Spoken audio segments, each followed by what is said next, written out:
second AJS conference, bringing us together once again this year to discuss the theme of AJS as culture and innovation in accelerating social transformation through access to justice. From last year, what we have learned is that AJS is a movement. It's the movement for social transformation, and it's the movement that is growing. So we really have to thank God for this gift of AJS and for keeping it growing. And we see many actors embracing AJS as a way of promoting just society, more harmonious society. And the interest is growing. I think for an initiative of this kind, getting the buy-in of so many actors should not be taken for granted. That is why at Tangaza we are really excited, very happy to be part of AJS, not only to be part of AJS, but to make Tangaza the home for AJS. What we have seen also very interesting in this movement is the interest that young people are taking in AJS. I think this year we are going to see the role that youth are playing in AJS. For me, having the young people embrace AJS and championing AJS tells us that AJS have a long way to go. There is a future for AJS, and this movement will continue to grow. So we want to be grateful to the Lord for this gift. I believe that AJS is a divine inspiration. That is why it's taking fire very quickly. And we want really to thank the Lord for this, for all the people who are behind it, all the people who are supporting it, all the people who believe in it and are championing it. Okay. This morning I was just thinking, maybe AJS will find space, more space in the academic institution. What if we start talking about a degree in AJS in the near future? Yes, we have already young people very enthusiastic, happy to be part of it.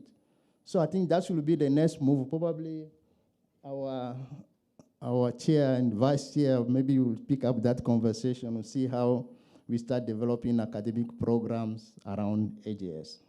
So as we start this 3 days conference, we really want to entrust the event to the Lord and ask his blessing. As I said, I believe it's through God's inspiration that this AJS is born. So we want to pray this morning to the God of justice, the God who is on the side of those who seek justice, our Lord who is happy about people who promote justice. And the Psalm 37 tells us, the Lord loves justice. He will not forsake his faithful ones. I think this love for justice, I think that is what AJS is trying to promote.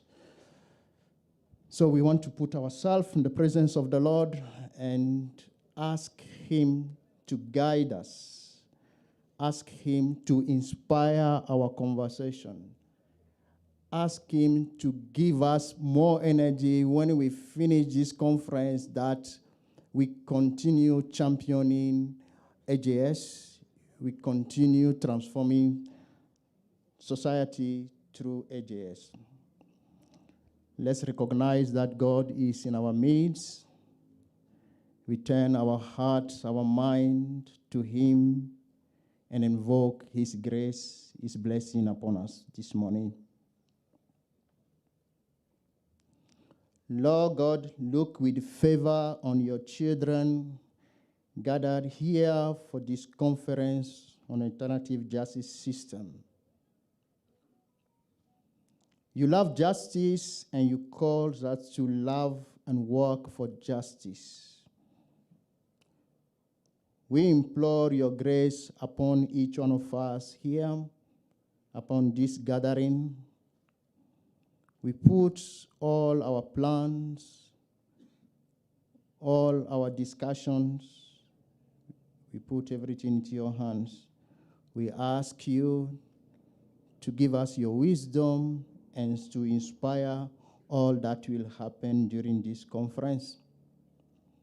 We pray for your grace so that this conference may bear fruit that will contribute to building a just society, fruit that will contribute to accelerate social transformation through alternative justice system. We make this prayer through Christ our Lord. Have a great day, a nice conference. Thank you.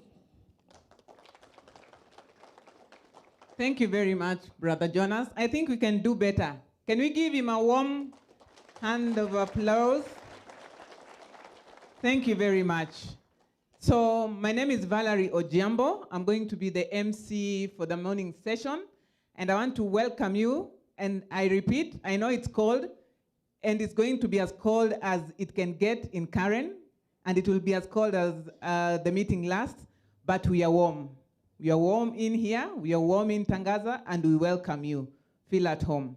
So I am going to introduce our guests today. As we open the session, I will welcome His Excellency, Governor for Kajiado, Honorable Joseph Olelenku. Karibu sana, Honorable. With us also is the Chair of the National Steering Committee on Alternative Justice Systems. And we have the pleasure to introduce Honorable Justice Joel Ngugi. Karibu sana. We also have the pleasure of inviting and welcoming the Principal Judge, Land and Environment, Justice Angote, who is not with us here yet. Karibu sana to all our presiding judges herein with us. Karibu sana. Honorable judges, karibu sana. Our honorable magistrates with us here, we acknowledge you and we want to welcome you. Karibu sana. The members of the National Steering Committee on Alternative Justice System, you are acknowledged and welcomed. We also want to welcome amidst us Honorable Hamilton from Kajiado, the CEC Land and Planning and Physical Planning from Kajiado County. Karibu sana. We also are in the presence of the university, so we want to welcome all the academics around here who are gathered with us. Karibu sana. We also acknowledge and welcome our development partners who've supported this conference in a big way, Asante and Karibu sana. And also the justice champions who are here, who've continued to walk this journey. And as we've been told, AJS has a future, and therefore the champions are there to stay.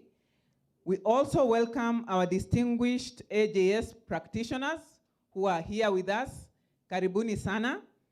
And all ladies and gentlemen, karibu sana.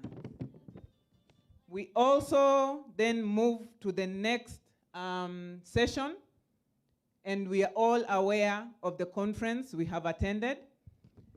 And this conference has a central purpose of trying to trigger and allow conversation relating to matter of AJS. This conference has continued to be held at Tangaza University, and the reason why this particular venue has been chosen is just to allow people to have comprehensive discussions where the collectivity of intelligence and the experiences we have as a people, and everyone who is presented here is brought on board. So feel welcome, feel appreciated, because we recognize your experience and your intelligence in matters AJS. We also trust that bringing everybody together will make sure that AJS does not lock anybody out, and that it allows for the transformation that our Constitution of Kenya 2010 anticipates in matters of dispute resolution. So that at this point in time, I will not keep us waiting, but move on to invite our able Vice Chairperson of the committee and member of faculty here at Tangaza, Dr. Akoth Ouma. Karibu, Daktari.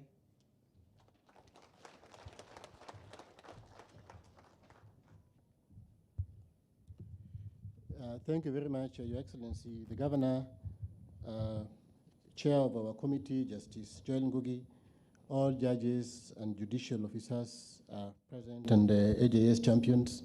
Karibuni sana, Tangaza. It's with such great pleasure to welcome you again in another year to this great space where we have conversations on AJS. I would like, Your Excellency, to first start by just taking us through a little bit the structure of the conference. All of us have got bags, apart from a few, and the few who don't have, I've promised them they'll get their bags. In your bag, you have various survival materials. So just check your bag and let's see what you have there. You have a notebook. You have a notebook, which is the first survival material, being a university, you know. And then you have a pen. Just check, do an audit. And then after that, you have the policy, the AJS policy, summarized version. And then you have the program.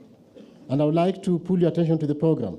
Kwenye begi yako kuna vifaa mbalimbali. Moja ni kijitabu kidogo cha kunakili maneno.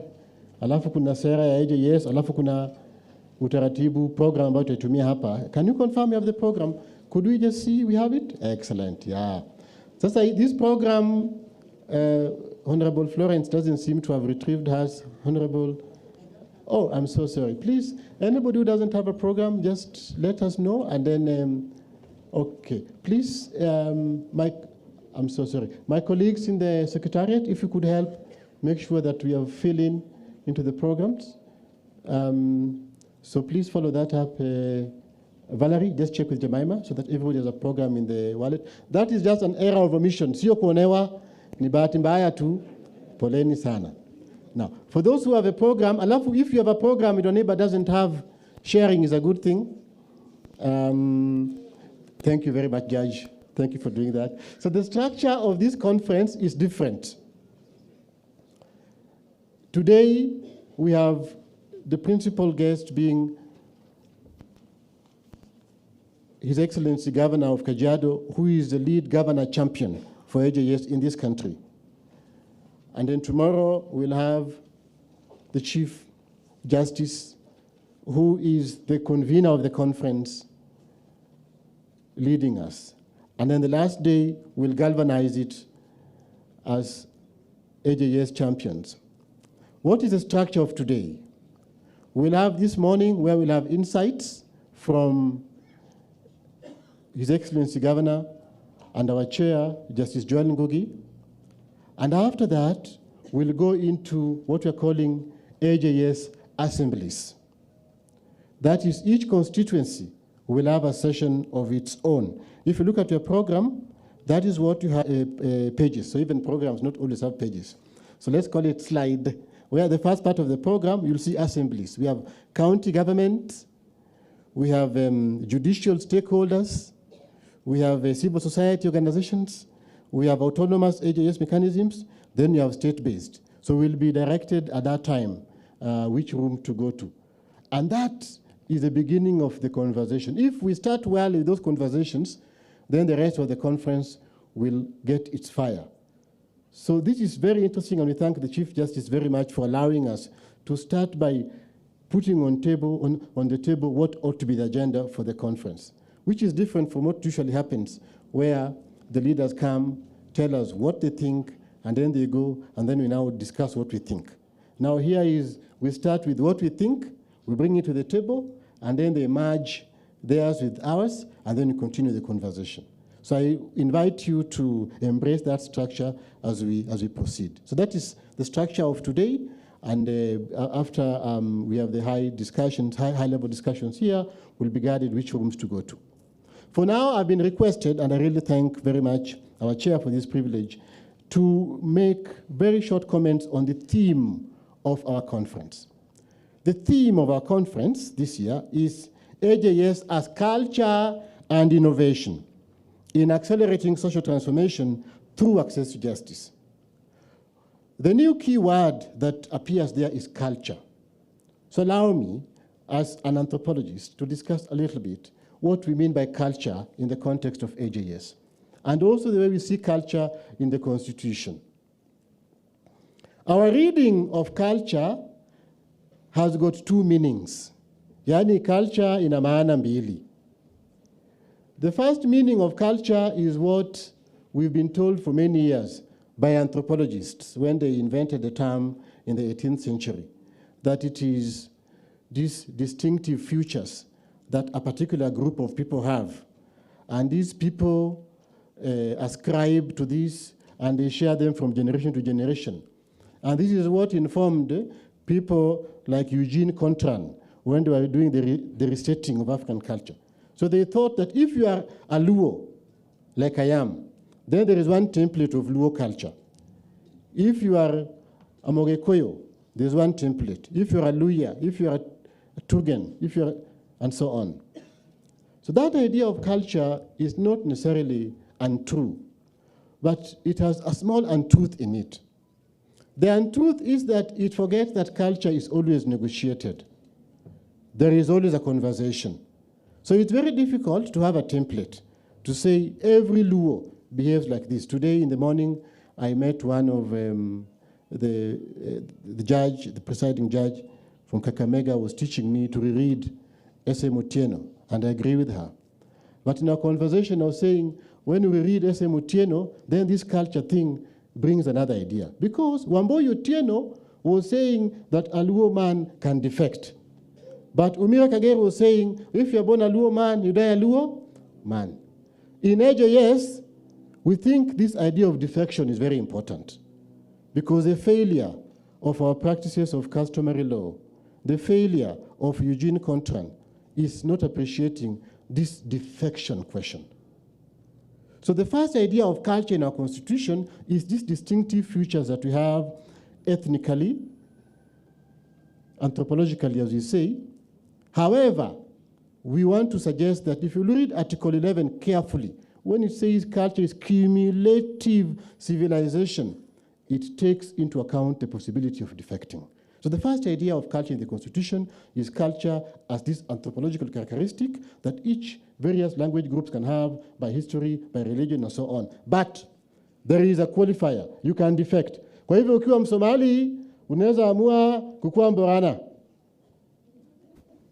Ama ukue Mtugen, alafu baadaye uamue kuwa Mluya. That is the meaning, in our opinion, of this cumulative civilization. Cumulative. Cumulative mean ni kama mashakura kidogo. Unapiga mashakura, and then something else emerges. Sio cabbage, sio spinach, sio nduma, lakini ni chakula. So culture sio template ya kusema Masai ako kunaweza kuwa na Ujaluo ndani ya Masai, Uluya ndani ya Masai, and so. And that is the vision of the Constitution. And it's a very important vision because many other countries, like Botswana, the idea of culture is distinctive categories. We call it a multicultural society.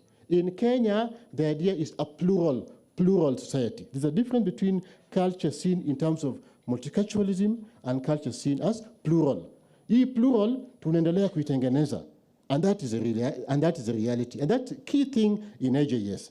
Now, that is the first definition of culture. And that culture, iko na C ndogo, small c. Small c. So when you see culture in Article 11, that is culture with a small c. If you see culture in the preamble, which says we are proud of our diversities, that is culture with a small c. Then, kuna culture with a big C. What is a culture with a big C? Sasa naona wengine wanashangaa. The culture with the big C is a national culture. National culture. National culture is a big debate. Some of you who are historians here, you know African scholars like Frantz Fanon have always discussed, what is this that makes you a free, independent people?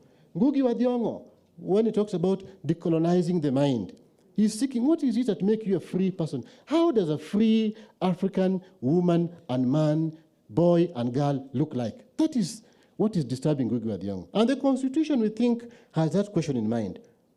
How will these new Kenyans who embrace this Constitution look like? Article 10 of the Constitution is about national culture, where your characteristics is not because you Teruburu. Teruburu is okay. Teruburu or widow custodianship or Lokodoch. This will be translated later on by Justice Cheng. But Article 10 now gives us new attributes: sharing of power, human dignity, human rights, equity, equality. These are the attributes of national culture. Because how do you explain the fact that human dignity is used as an important target in the Constitution 12 times? It is not just because of lack of another word.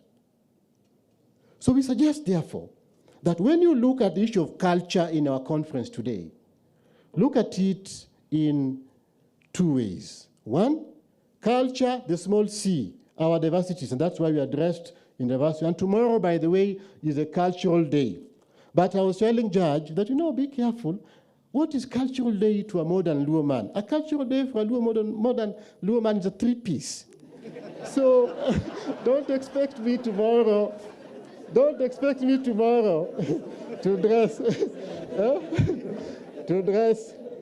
to dress in Gor Mahia cape and say that is Luo culture. No. So culture with a small c, but within the context of plurality, plural. Not where you're saying kila mtu pande yake anumeweka fence. And then the second idea here, as I've said, is national culture. And you'll hear later on, especially from Justice Ngugi, the application of AJS is really mobilizing us toward this national culture question, where we move beyond seeing culture as a linguistic, historical, ethnic, religious belief axiom, to see it as a configuration of the future we want. Finally, how does that national culture look like? Is it a closed system or an open system? That's another important thing. National culture is an open system. It's not a closed system. Because you know very well that when we talk about nation state, we tend to talk about political boundaries. And most of us know here, or in fact all of us, when you talk to my CM from Busia, Honorable Edna, about who is the citizen of Busia, often there are more people who live in Uganda who claim political authority in Busia in Kenya than some people who live in Busia, because a lot of people who have now moved to Busia are businessmen and businesswomen, commercial citizens. But ethnic citizens, there are many in Uganda who claim identity in Busia. So you can't therefore say that the national culture of Busia is identical to being a Kenyan. That's one example. Similarly, our country has faced a lot of, has been hosting many people moving in from many destinations. And so the migration continues. So national culture in itself also is an open system, not just because of migration, but also because of globalization. So it's an open system. What helps it as an open system? As an open system is self-correcting, self-evaluating, and operates not on the basis of yes and no, but operates on the basis of maybe. Maybe.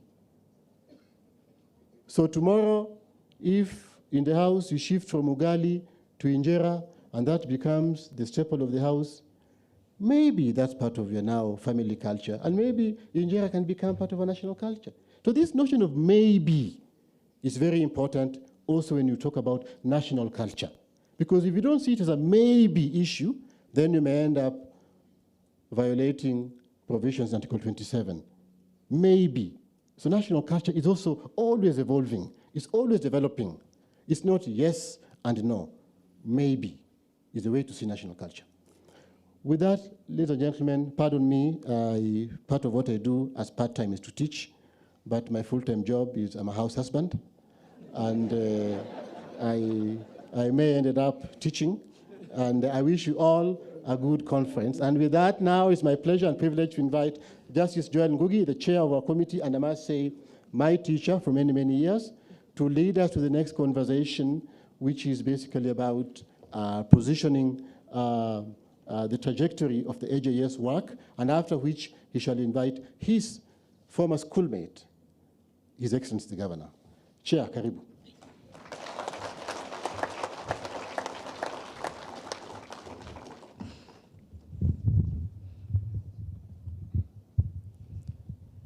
Thank you very much, Daktari. I aspire to be a house husband. Seems like a very awesome job. And then I can be a part-time judge. Mabibi na mabwana, hamjambo. I propose to begin by establishing the protocol so that everyone else who speaks today, you don't have to repeat the protocol. Sio ni njia nzuri ya kuanzia. So after I establish the protocols, you are now allowed any other speaker to just say all protocols observed, so that we don't spend a lot of time during the day just repeating the protocol. So let me just spend, I'm not very good with protocol, but I have written it down just to make sure that I get it. Your Excellency, the Governor of Kajiado, and my Governor, Joseph Olelenku, honorable judges of the High Court, the Environment and Land Court, the Employment and Labor Relations Court present, honorable magistrates present, honorable members of the steering committee, the National Steering Committee on the Implementation of the AJS policy,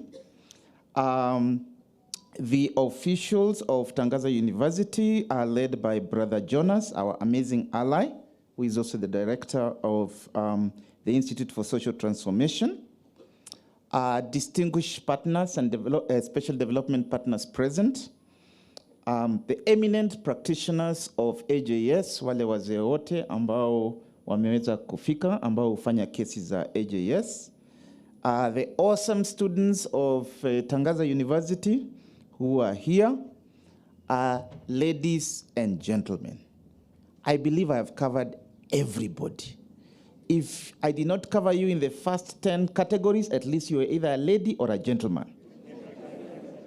So we've covered everybody, and now all the protocols have been observed, and you're permitted throughout today. We will only repeat the protocols tomorrow during the opening ceremonies when the Honorable Chief Justice is here. Otherwise, during the day, now we can just say all protocols observed and proceed. Now, 3 years ago, on Katiba Day, we launched the AJS policy.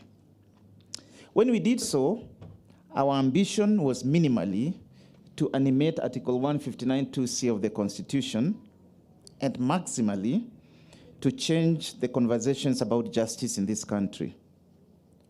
We wanted to begin simultaneously difficult, necessary, and pleasant conversations about how the court system has served us as the only officially acknowledged space where justice is, justice conversations are held and where its alleged justice is found. We wanted to let Kenyans recall their experiences with the justice dispensing mechanisms in the post-independence period, and thereby remember why they included Article 159(2)(c), Article 1, Article 10, Article 11, Article 28, and Article 44 in the Constitution. We wanted Kenyans to realize that 60 years after independence, an overwhelming majority of them resolved their disputes outside the institutions provided by the judiciary, the government branch that is given the legal monopoly to decide cases, and ask about the implications of that realization. We wanted Kenyans to realize that more than 100 years since the colonizers predicted the death of customary norms and customary norms of dispute resolution through the supposed sanitization and purification through statute and English common law, a process that began in earnest in 1897, African customary law and AJS were and are still alive and well in this country, and ask about the implications of that realization. We wanted Kenyans to realize that 60 years after massive investments in the formal programs of rule of law aimed at reforms in the judiciary, and many, many billions later, we still have 658,000 cases that are considered backlog in our system, and that it would take a minimum of 3 years to conclude them, assuming no new cases are decided. And that the backlog will never end. Never, if we continue doing the same thing, because you can never solve an existing problem by doing exactly the same thing in exactly the same way, and ask about the implications of that realization. We wanted Kenyans to realize that in many cases, Kenyans go to court because they are aware going to court is the best way to park cases and delay or stop their true resolution. That in many other cases, Kenyans go to court because they mistakenly believe that it is the only allowed way of resolving their cases. And in many cases, Kenyan communities are left dismayed by the decisions of our courts about disputes in the communities because after much delay and much cost, they end up with decisions that are at variance with the lived realities of the individuals and communities, and ask about the implications of that realization. We wanted Kenyans to realize that many times they approach law enforcement agencies, it is not because they want their son or daughter to be incarcerated, but because they are crying out for an avenue to dialogue and rehabilitate the individual. But they sadly find out that the only language the formal system understands is one of incarceration or punitive fines, and ask about the implications of that realization.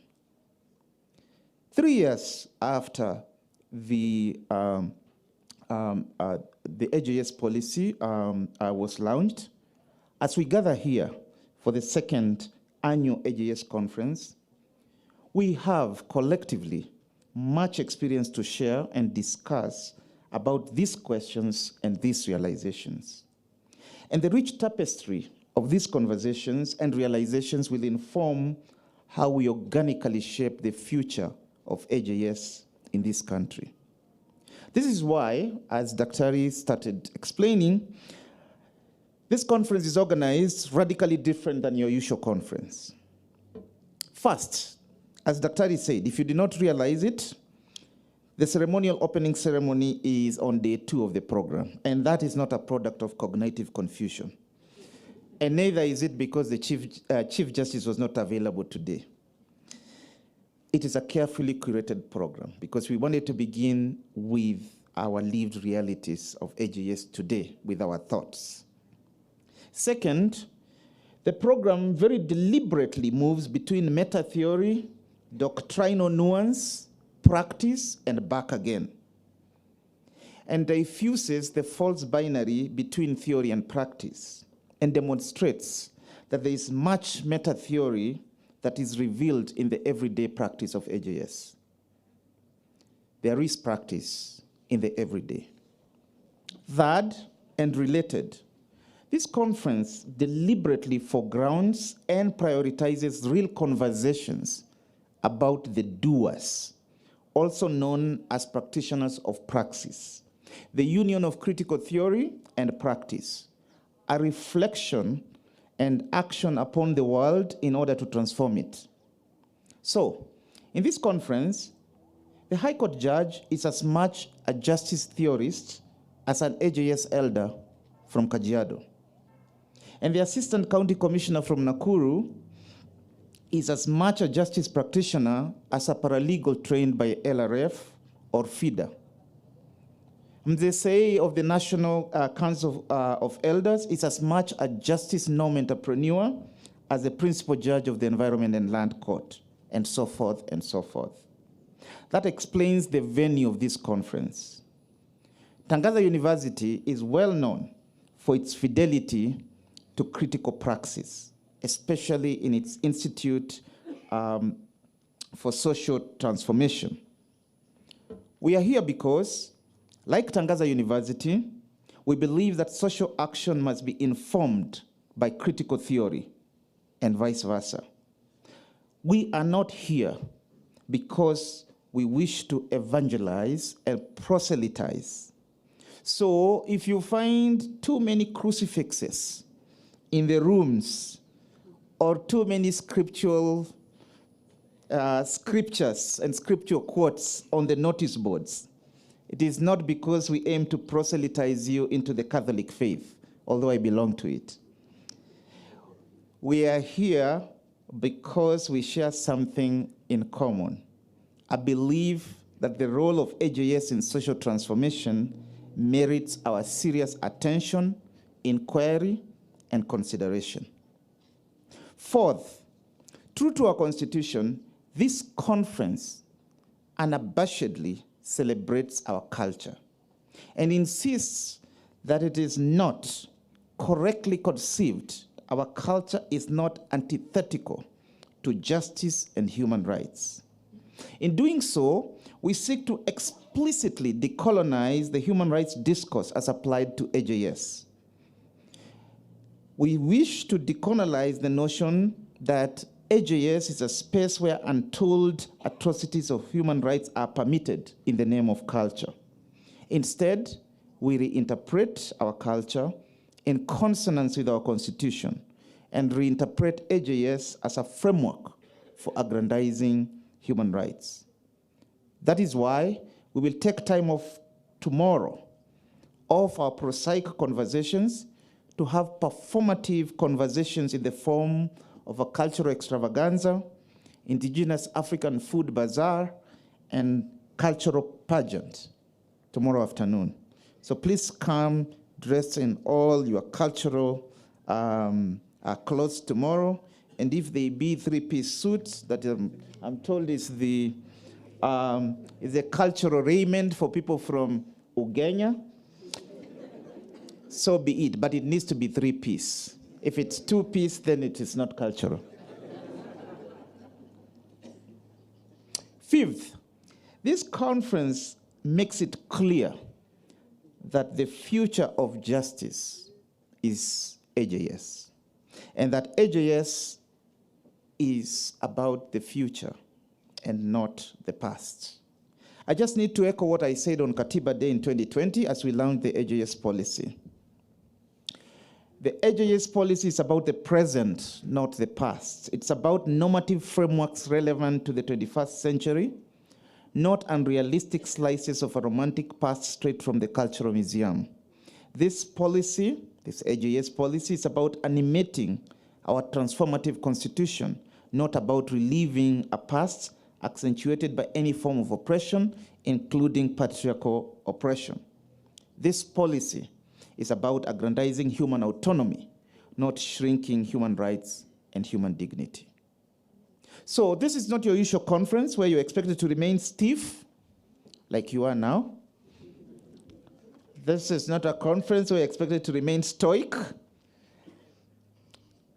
and assume a mildly polite sense of knowledge to appease the speakers. The aim of this conference is to open up a truly organic space for robust and fruitful engagement, to truly reimagine the true radical potential of AJS if we allowed it to organically inform and transform our justice conversations in this country. To realize, like Professor Mark Galanta did more than 40 years ago, that just as health is not found primarily in hospitals or knowledge in schools, so justice is not primarily found in courts.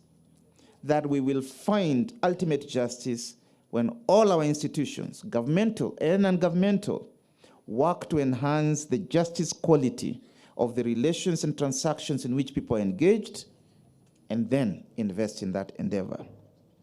So we are very excited to welcome all of you today to this exciting conference. All of you here are here because you are interlocutors in the AJS discourse.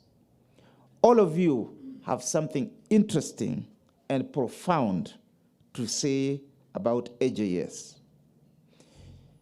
All of you, judges, magistrates, civil society activists, the lawyers, the wazis, the administrators, the development partners, all of you are here because you have something important to say to shape the conversation about justice in Kenya. So this workshop is organized to allow maximum conversations. That's why we have the two sets of assemblies, this morning and this afternoon, and then a plenary in which we synthesize the conversations that would have taken place today. And we hope that you will take advantage of this unique style of the conference to talk it out. So finally, it should be no surprise that we've asked Governor Joseph Ololenku to give the first keynote address in this workshop. Governor Lenku is an AJS champion who sees the clear role of justice in enabling economic and social transformation in his county. And he understands that the role cannot be left to the judiciary alone or even primarily. That is why Governor Lenku was the first governor to openly adopt AJS as an engine of social transformation in his county.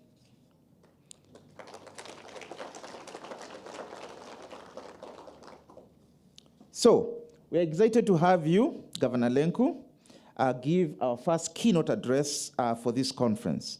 And it is now my distinct pleasure to invite you to address this distinguished gathering. Karibu sana.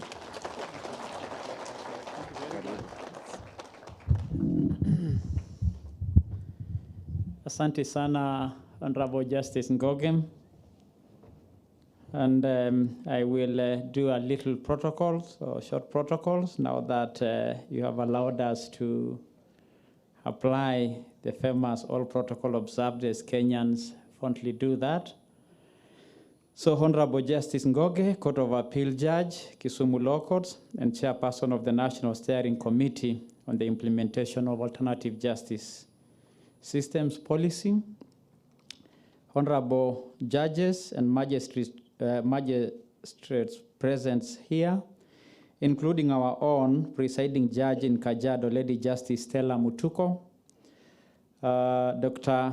Steve Ouma, Akoth, Vice Chairperson, National Steering Committee on the Implementation of the Alternative Justice Systems, Dr. Brother Jonas Yowavi, Director, Institute for Social Transformation, Tangasa University College.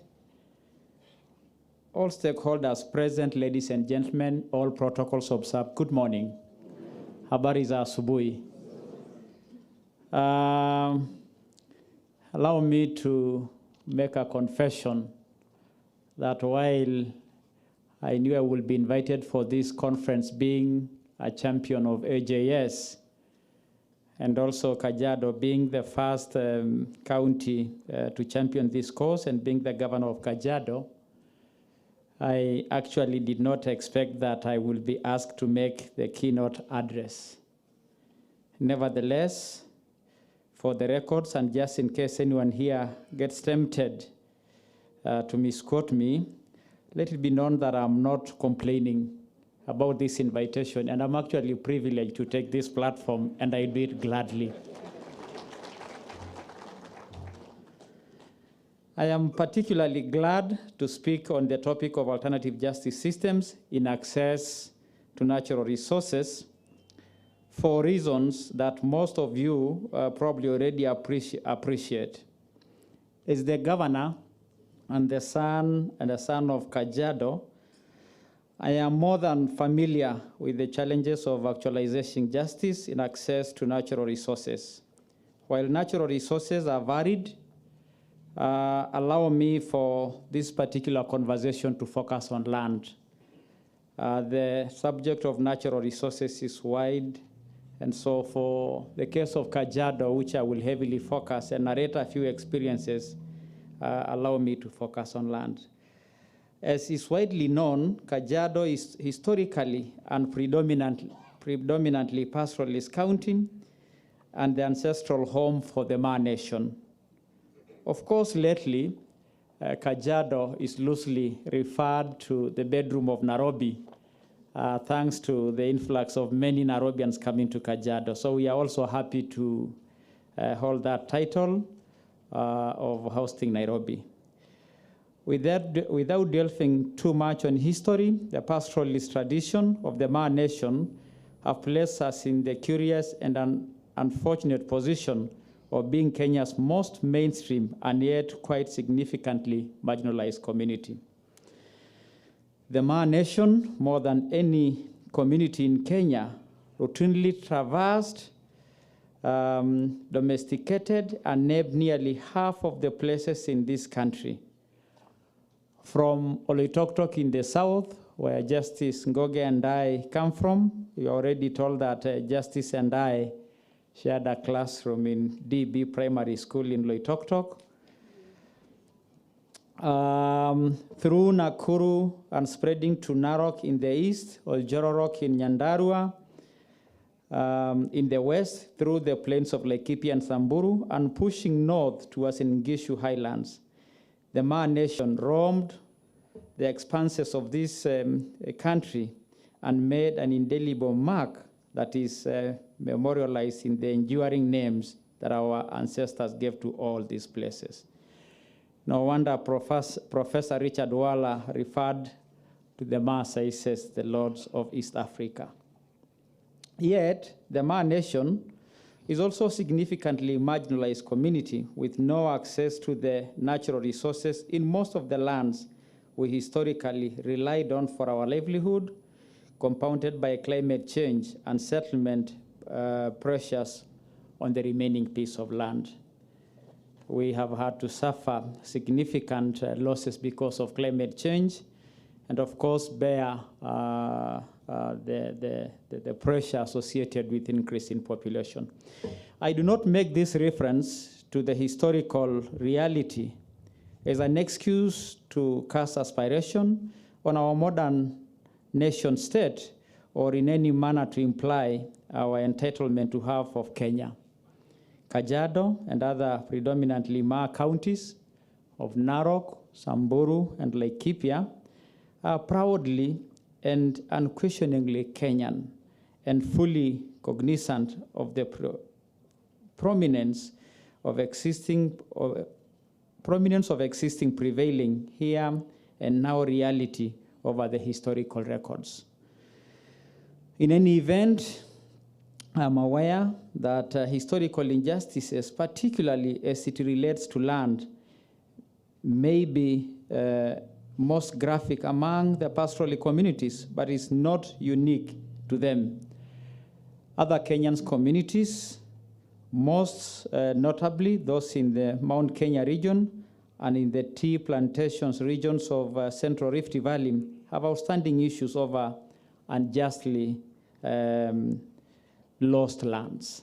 Every Kenyan community has a story about their land. In fact, when I was Minister for Interior, I learned that every Kenyan and every Kenyan community think they are marginalized. And so it's quite a story to tell, but not for today. Today we are talking about AJS and natural resources. Rather, I make reference to this history as a way of sketching out the context in which my county and various other communities in Kenya view the concept of alternative justice system in access to natural resources. More specifically, alternative justice system in access to natural resources is, in the context of an acknowledgement of historical injustices, an appreciation of the impracticality of changing the past and embracing the opportunity to fashion the future in a manner that does not perpetuate ancient injustices. Ladies and gentlemen, alternative justice, by its very definition, implies that justice achieved by an avenue or system that is outside of the conventional or standard justice system. In our case as a nation, alternative justice implies to a justice achieved by a system or system outside of our rigid, legalistic, and slow-moving court process. And so here, we are talking that besides the usual going to court and taking others to court or complaining in court, we have other avenues of resolving or otherwise will be taken to court. Where alternative justice system relates to access to natural resources, it follows naturally that most prevalent and most easily exploitable form of natural resource in our nation, namely land, should be a key consideration for any effort to achieve justice. In Kajiado, AJS became a household name, and it was gratifying to hear by the earlier speaker that it is a movement because we had such huge problem with court cases and land, and that is why the focus remained land, because that is what really we face as a big problem in Kajiado. At this juncture, let me hasten to note that not all incidences of land injustices are historical. In actual fact, most cases of land disputes that would benefit from alternative justice are either current or recent. And by human nature, current and recent disputes are more explosive because they are more raw than ancient disputes. I am a first-hand witness of the agony many families have undergone for being entangled in land cases. While Kajiado offered safe haven for land investors, there was an influx of unscrupulous characters who landed there to take advantage of the buyers and sellers of land.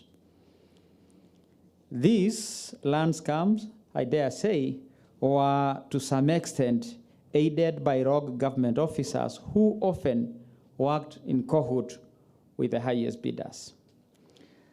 This state of affairs these state officers issued multiple land documents, dispossessed the weak, changed land details, and in the long run, created a very chaotic land sector. In my first campaign in 2016-2017, I found a very disillusioned population, especially investors who had been mired in endless land disputes, which incidentally and unfortunately were being protected by some elements of government of the day. In Kajiado, just to share a bit of this conversation in that context, during my campaigns of 2016-2017 to be governor of Kajiado, the biggest concern and the biggest pain that the people of Kajiado are facing that time is the question of land and how justice could be achieved. I made a commitment, and I still stand by it, to the people of Kajiado then in the campaign trail, that we will resolve the land problem we have in Kajiado. We will create an environment where all of us will find home, will find conducive places to invest. And that actually aided my election. In fact, I became governor of Kajiado in 2017 because of the position I took about land and resolving the land dispute. As such, therefore, my first point of call was cleaning the mess created by greedy individuals, and reforming the land sector in Kajiado was a critical and urgent because Many people were dying and others were suffering from chronic disease due to the long legal disputes in courts, which economically deprived families of their livelihoods. Secondly, vulnerable individuals, local community, and investors continue to lose their land and money in dubious land deals, hence the dire need for protection by the government. And thirdly, land is a factor of production, and ongoing cases had rendered many of the pieces of land unproductive after development of them were halted. Many lands could not be developed, and many projects were stopped because of land disputes. Investors were getting frustrated, and there was the need to restore their confidence. And fifth, we believe in the rule of law and respect for each person's land right under the Constitution. By the time the judiciary was coming in to help deal with the land mess, which constituted a substantial part of their backlog, my administration had already set out to restore sanity in the land sector, where we employed the following strategies. One, validation of all land plots in our urban centers. We found a situation where most of the urban centers plots had multiple ownership. It was very difficult to identify who genuinely owned the land. And therefore, we began as a county government by validating the plots. And between 2017 and 2019, we kicked off a massive exercise to collect land information data to enable us determine who the genuine owners of the plots were in our towns. We collected this information using a modern technology tool, the Geographical Information System, GIS. We actually set up a GIS lab. We analyzed the raw data and maps to get the rightful landowners. So far, we have validated plots in 44 of our trading centers.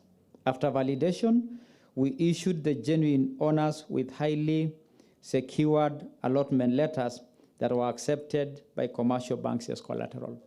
In fact, at that point, many landowners in Kajiado and many land ownership documents, the allotment letters, were virtually considered as pieces of paper.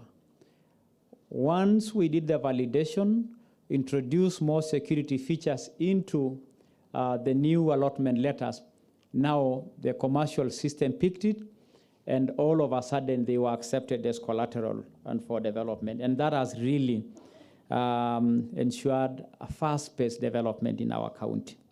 Secondly, the closure of the Ngong Land Registry.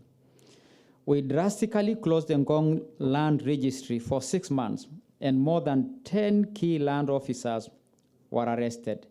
Disciplinary actions were taken against them, and when we reopened the registry, none of the officers were reinstated. We did this against the opinion of some of the senior officers in the Ministry of Lands in Nairobi. Reforming the land sector and trying to bring it order is a very difficult undertaking because there are very many beneficiaries. Some very senior individuals, very senior government officers who thrive and make money in that situation. Despite that, we went it head on, we closed it, there was a hue and cry, and the cartels were of all colors, from simple, ordinary looking men to very high-tech and savvy individuals. Nevertheless, we are glad we did that, and now the Ngong Land Registry, just like registries in Kajiado, have taken a better shape. I did not let you know that by the time we came in 2017, thank you. By the time we came in 2017, Kajiado was ranked the 3rd county with the land fraud cases in the country. And that was big shame. And I'm very proud to report that now we are a benchmark county. Many counties come to Kajiado to benchmark on our reforms. Alternative justice system is another avenue of resolving the problems. We were early converts to the gospel of AJS. In fact, earlier on, we had what we are calling alternative dispute resolution mechanism, which was more like a secretariat in our offices. And therefore, AJS found us in need of this mechanism. We believed in it. We believe it will certainly offer a local solution to the numerous land disputes across the county. We categorized our county into 10 sections, and each region or each section selected members of the alternative justice system.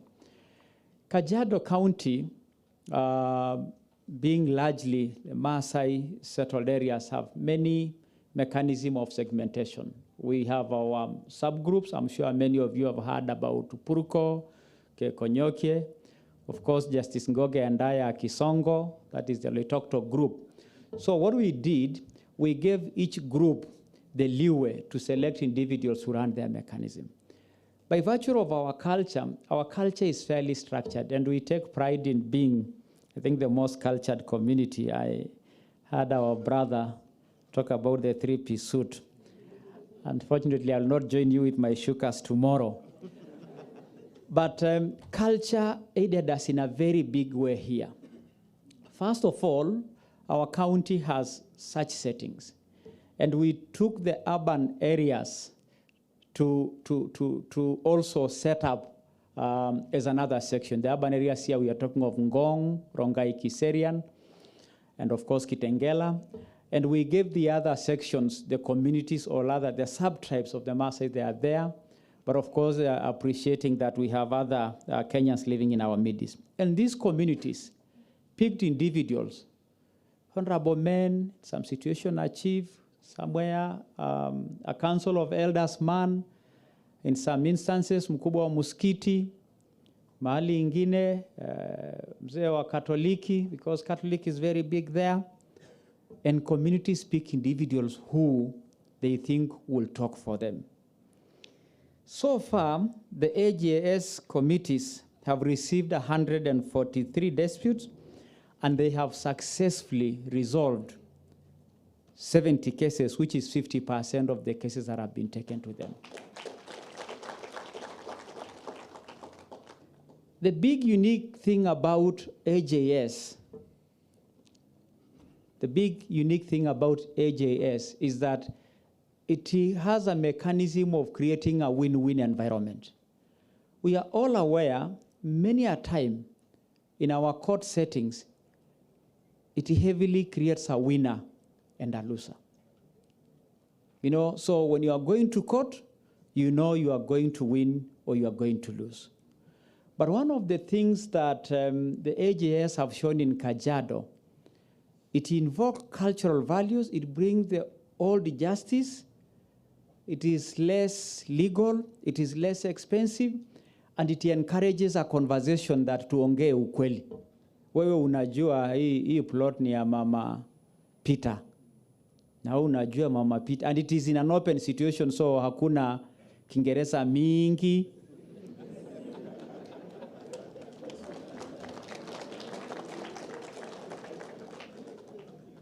Na hakuna wakili mkubwa kuliko wakili mkubwa mdogo. You know, every time a governor is taken to court because of election, because all governors will naturally, just like the president, will go to court after being re-elected. Unauliza, nani wakili mkubwa? You know, nani wakili mkubwa?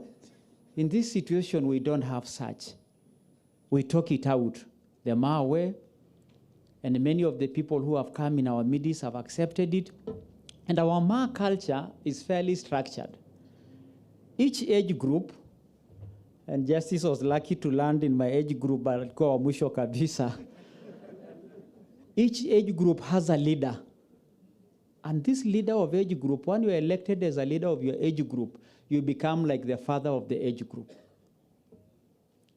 But before you attain that, you go through a rigorous vetting process, including about 3 generations of your birth line.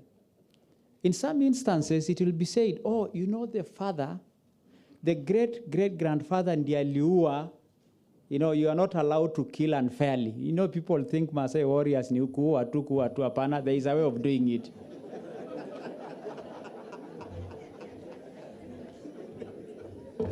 And if you do it badly, it follows your lineage. So these men, because mostly are men, were very respected. And it goes in hierarchy that the oldest living generation become like the Supreme Court. That how wakisema, it is very truthful, hakuna appeal, but it's very liberal in the conversation. Of course, in our AJS system now, we have introduced women, you know, special interest groups. We have introduced non-Maasais so that it is a community conversation around the matter. And many people have found this very, very helpful. Let me share with you a story. Let me share with you a story about 2 cases. There was this family called Leshinga. The head of the family then is a widow because the husband had passed on. And there is another family, Ngosera. And typical of the demarcation committees and a bit of corruption, the Leshinga found themselves without land. And the Nasiras in the register picked a parcel that ideally would go to the Leshingas. And of course, as Justice had said earlier, that people run to courts to go and pack cases. It happened to this widow. And for 32 years, this woman has been going to one office after another. No Kiswahili, no lawyer, you know, naenda ofisi ya serikali, nakuja hivi. For 32 years, that matter could not be resolved. In fact, it reached a point where that family looked like an outcast, and even in their sharing, his sons could not be given to daughters of other family kwa sababu ni ile family. Unajua ni ile family ni kama wako na kisirani hata hawana shamba. So they became like reject in their own home. And this woman stayed put in that parcel of land. Of course, it belonged to Nasira until AJS came. Until AJS came. And we say, let's talk it out. Let us say it. Tuangalie register. Tuangalia register. Namba fulani alikuwa husband yake. Na wewe ulipataje hii shamba? Oh, mimi hii shamba, mimi nilisaidiwa. I am tempted to mention name. Registrar Ole Kipuri aliambia committee wanipatie mimi shamba. You know, the registrar just said, make sure that fulani mepata shamba. So the committee, the registrar did not know who will benefit and how, but they knew that they are members, and these guys were members. Kumbe the shamba for this guy, the Ngosera now, had been sold by the cartels. You know? And now, Ngosera take Leshinga's shamba. We come and say, look here, this is the registrar, this is the husband, this is what it is. We brought the chiefs, we brought the conversation, the committee came and followed. Then, there was a parcel, the parcel for now, this lady is 150 acres. And the wrong beneficiary got a title for the 150 acres for the other family. And he has been having it forever. I knew that it is his shamba. He was living peacefully until this happened. We came and found that there was another parcel of 60 acres somewhere and called this other family and say, you are sitting on this family shamba. Let us talk it out Kimaasai way. And we spoke, and it turned out that by culture, if you take a shamba of this widow, it leaves a curse along your line. And so this Ngosera guy said, stai kuachia watoto wangu laana. Kama shamba ni ya fulani, na unaona mimi nimeseeka, sitaki kuacha stain kwa familia yangu, kwamba watoto wangu watakuja kupata laana kwa sababu nimechukua shamba ya fulani. And the widow who waited for 32 years got her shamba.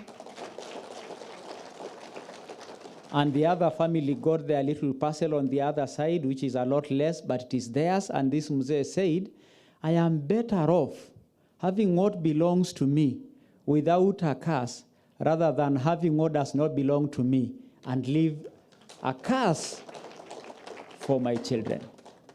And both families celebrated. In fact, Justice and his team, Honorable Stella Mutuko, our presiding judge in Kajiado, of course, being the champion of AJS, myself was also there to do the celebration. And it was like a reunion of a family that lost a person and found it. That is 2 years ago. Just this week, not knowing that this conference is coming, 2 weeks ago, I was in the Leshinga, the family now that got their land, they're having their celebration. Now their 2 sons are married, they have been integrated into the community, and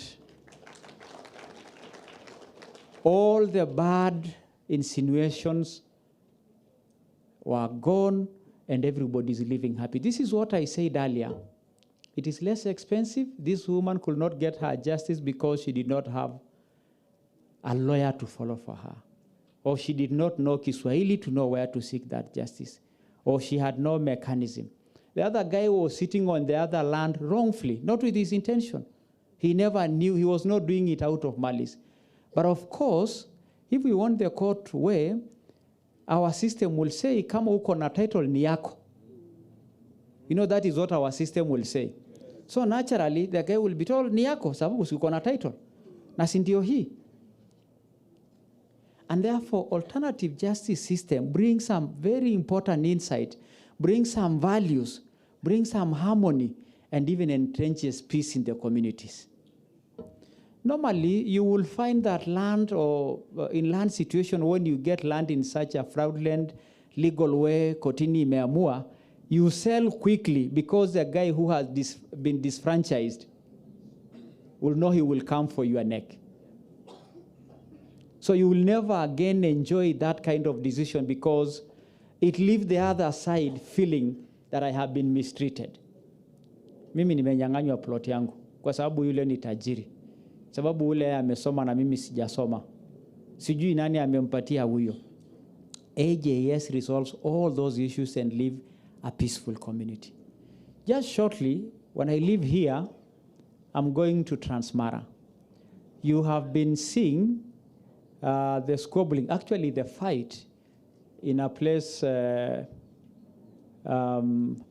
squabbling between the Syria community and Uasin Gishu. It's been in the newspapers every day. They were saying the other day, since this dispute began, more than 28 people have died across many years. And the other day, the president asked Governor Ntutu, the governor of Narok, because Transmara or Kilgoris is where we are going, is and say, nyinyi wa Maasai hamwezi kuongea, simuongee hii maneno. And so Ntutu has cobbled a number of us, have been called. The governor of Samburu has been called. 10 elders from Kajiado have been called. Some from Samburu, guys from Ilchamus, ourselves. We are going, and we are very hopeful that a dispute of 60 years, because this started since independence, will be resolved because we are going to talk the Maasai way, the AJS way. In fact, when the 2 warring groups heard that that is happening, there was natural ceasefire because they know they will get justice. What causes a commotion in this situation is the fear that I will not get justice. That is a major motivation for people to bribe or to do bad because you know the way to do it. Ni wakili mkubwa, ni pesa, ni Kiingereza mingi, na mimi sijui. So people go rogue and go violent because you don't have another means to do it. If you cannot hire a lawyer, then you use your spear. You use your spear. So the regional commissioner yesterday, because many of you saw that the president was in Kajiado, said, oh, Governor, ile maneno yenu ya Kimaasai mnakuja lini? tunaona mambo imetulia, lakini hatujui for how long. Even the system could pick that since we said that, things have gone calm. In fact, I've seen one of the men I was describing, Warika. Like when I see that is the chairman. Huyo washuka ndio chairman wa Loitoktok. Ndio mkubwa sasa wa justice huko nyumbani. Uamuzi ya ule in that setting inaheshimika kuliko. I hope it's not in subordination. Ni wale walichaguliwa kwa hiyo njia ya kufuata mila. Sasa ni warika yao. You know, we have actually Kajiado chair. The 3 sections, the 10 sections are the overall chair. This is the overall chair ya yote. Huyo mzee. In fact, that rungu bears big significance. Ngona sienjuru kuma levesioringa. That you cannot do it in vain. Ukishika hiyo rungu hivyo, it has a lot of meaning. And people respect it, that if you point at it wrongly, it can kill. And people die.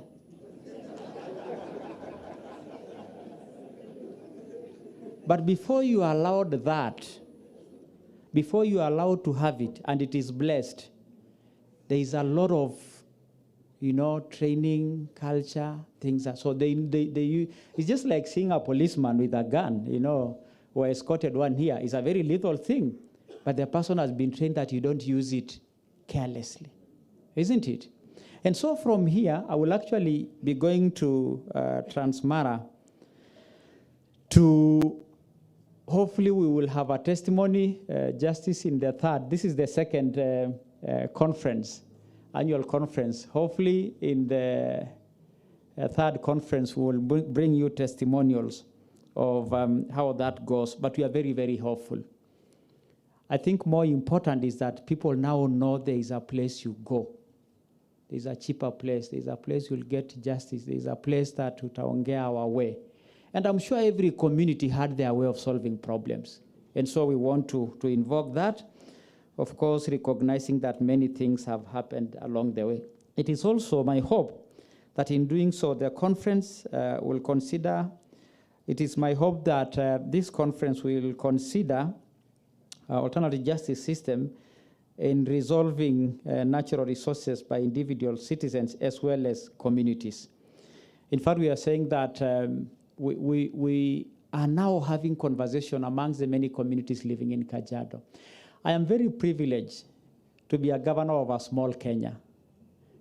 You know, I am very privileged that I'm a governor of a small Kenya. Every community lives in my community. And therefore, this AJS is not just about us, the Maasais. It is about us, the people of Kajiado. In fact, the chairman, because in every caucus kuna mzee wa kanisa, the senior most bishop for hiyo ya Ngong ni Mkisii. I think chairman ni mtu wa nyumba nene, wako wengi pale, Maasai tuko ndani. So we are saying this system cuts across communities. It does not localize itself to watu wa Ngong wako hapa, kuna watu naona wanacheka. Kama wanajua ninaongea kuhusu nani. Justice of any kinds, after all, only justice of any kinds, after all, only conceived to be so on the basis of acceptability and parties involved and widely accepted by the larger society. For this to work, you know, it needs to be accepted by the various players to it. And so there is sensitization, there is training, people are told, but because people are also tired of the option, you know, the option of going to court has been tiring, has been expensive, has not been ending. Aishi. You know, hii kotini mnasungushana, mpaka unahamisha kotini ingine, mtu mmoja anakufa, inaanza tena. So this AJS needs acceptance by the communities to be able to live side by side. The social acceptability and by extension, the legitimacy of any alternative justice system therefore requires us to carefully appreciate the relevant cultural practices over the issue of the issue at hand. We will, however, have to be cautious in our exploration of the traditional and cultural context of alternative justice systems so as not to constrain or limit ourselves. In borrowing from culture, we must not fall captive to cultural norms merely for reasons only respecting culture. Rather, we must ensure that cultural aspects that we borrow pass the test of suitability to a modern world and practical and scalable. Ladies and gentlemen, in my finishing, I just want to give a testimony, and you have seen a number of our elders, many of them not hearing what I'm saying because they don't speak English. I want to say I'm very proud to be a champion of AJS. I am praying truly that this is going to be a movement as confessed by our host brother here. The amount of problems we have in our country, and now I'm speaking as a former Minister for Interior. The cartels and scrupulous individuals and criminals that have infiltrated into our justice system must be smoked out, and what to smoke them out is AJS.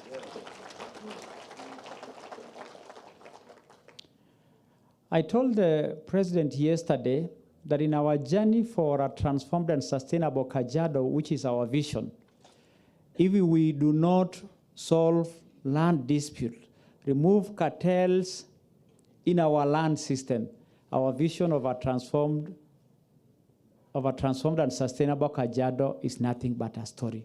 We are very determined as Kajiado, and we hope we'll infect this to every Kenyan. And I'm glad we will, because when I hear the people here, the entire country is represented.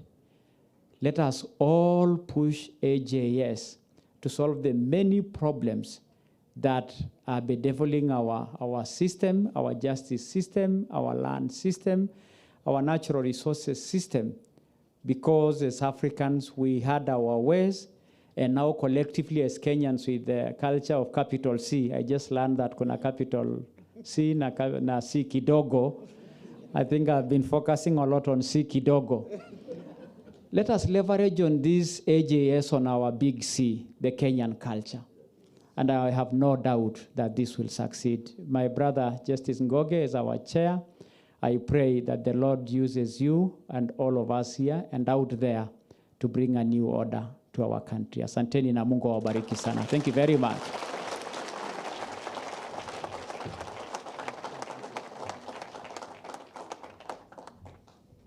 Thank you very much, Governor. Just two things. First of all, wale watu wako judiciary hapa wamekuwa wakinichezea. I want you to know that ile rungu ule mzee ako nayo niko na yangu. Na mmesikia vile iko na nguvu. Nikikupoint nayo Justice Wasilwa kwisha.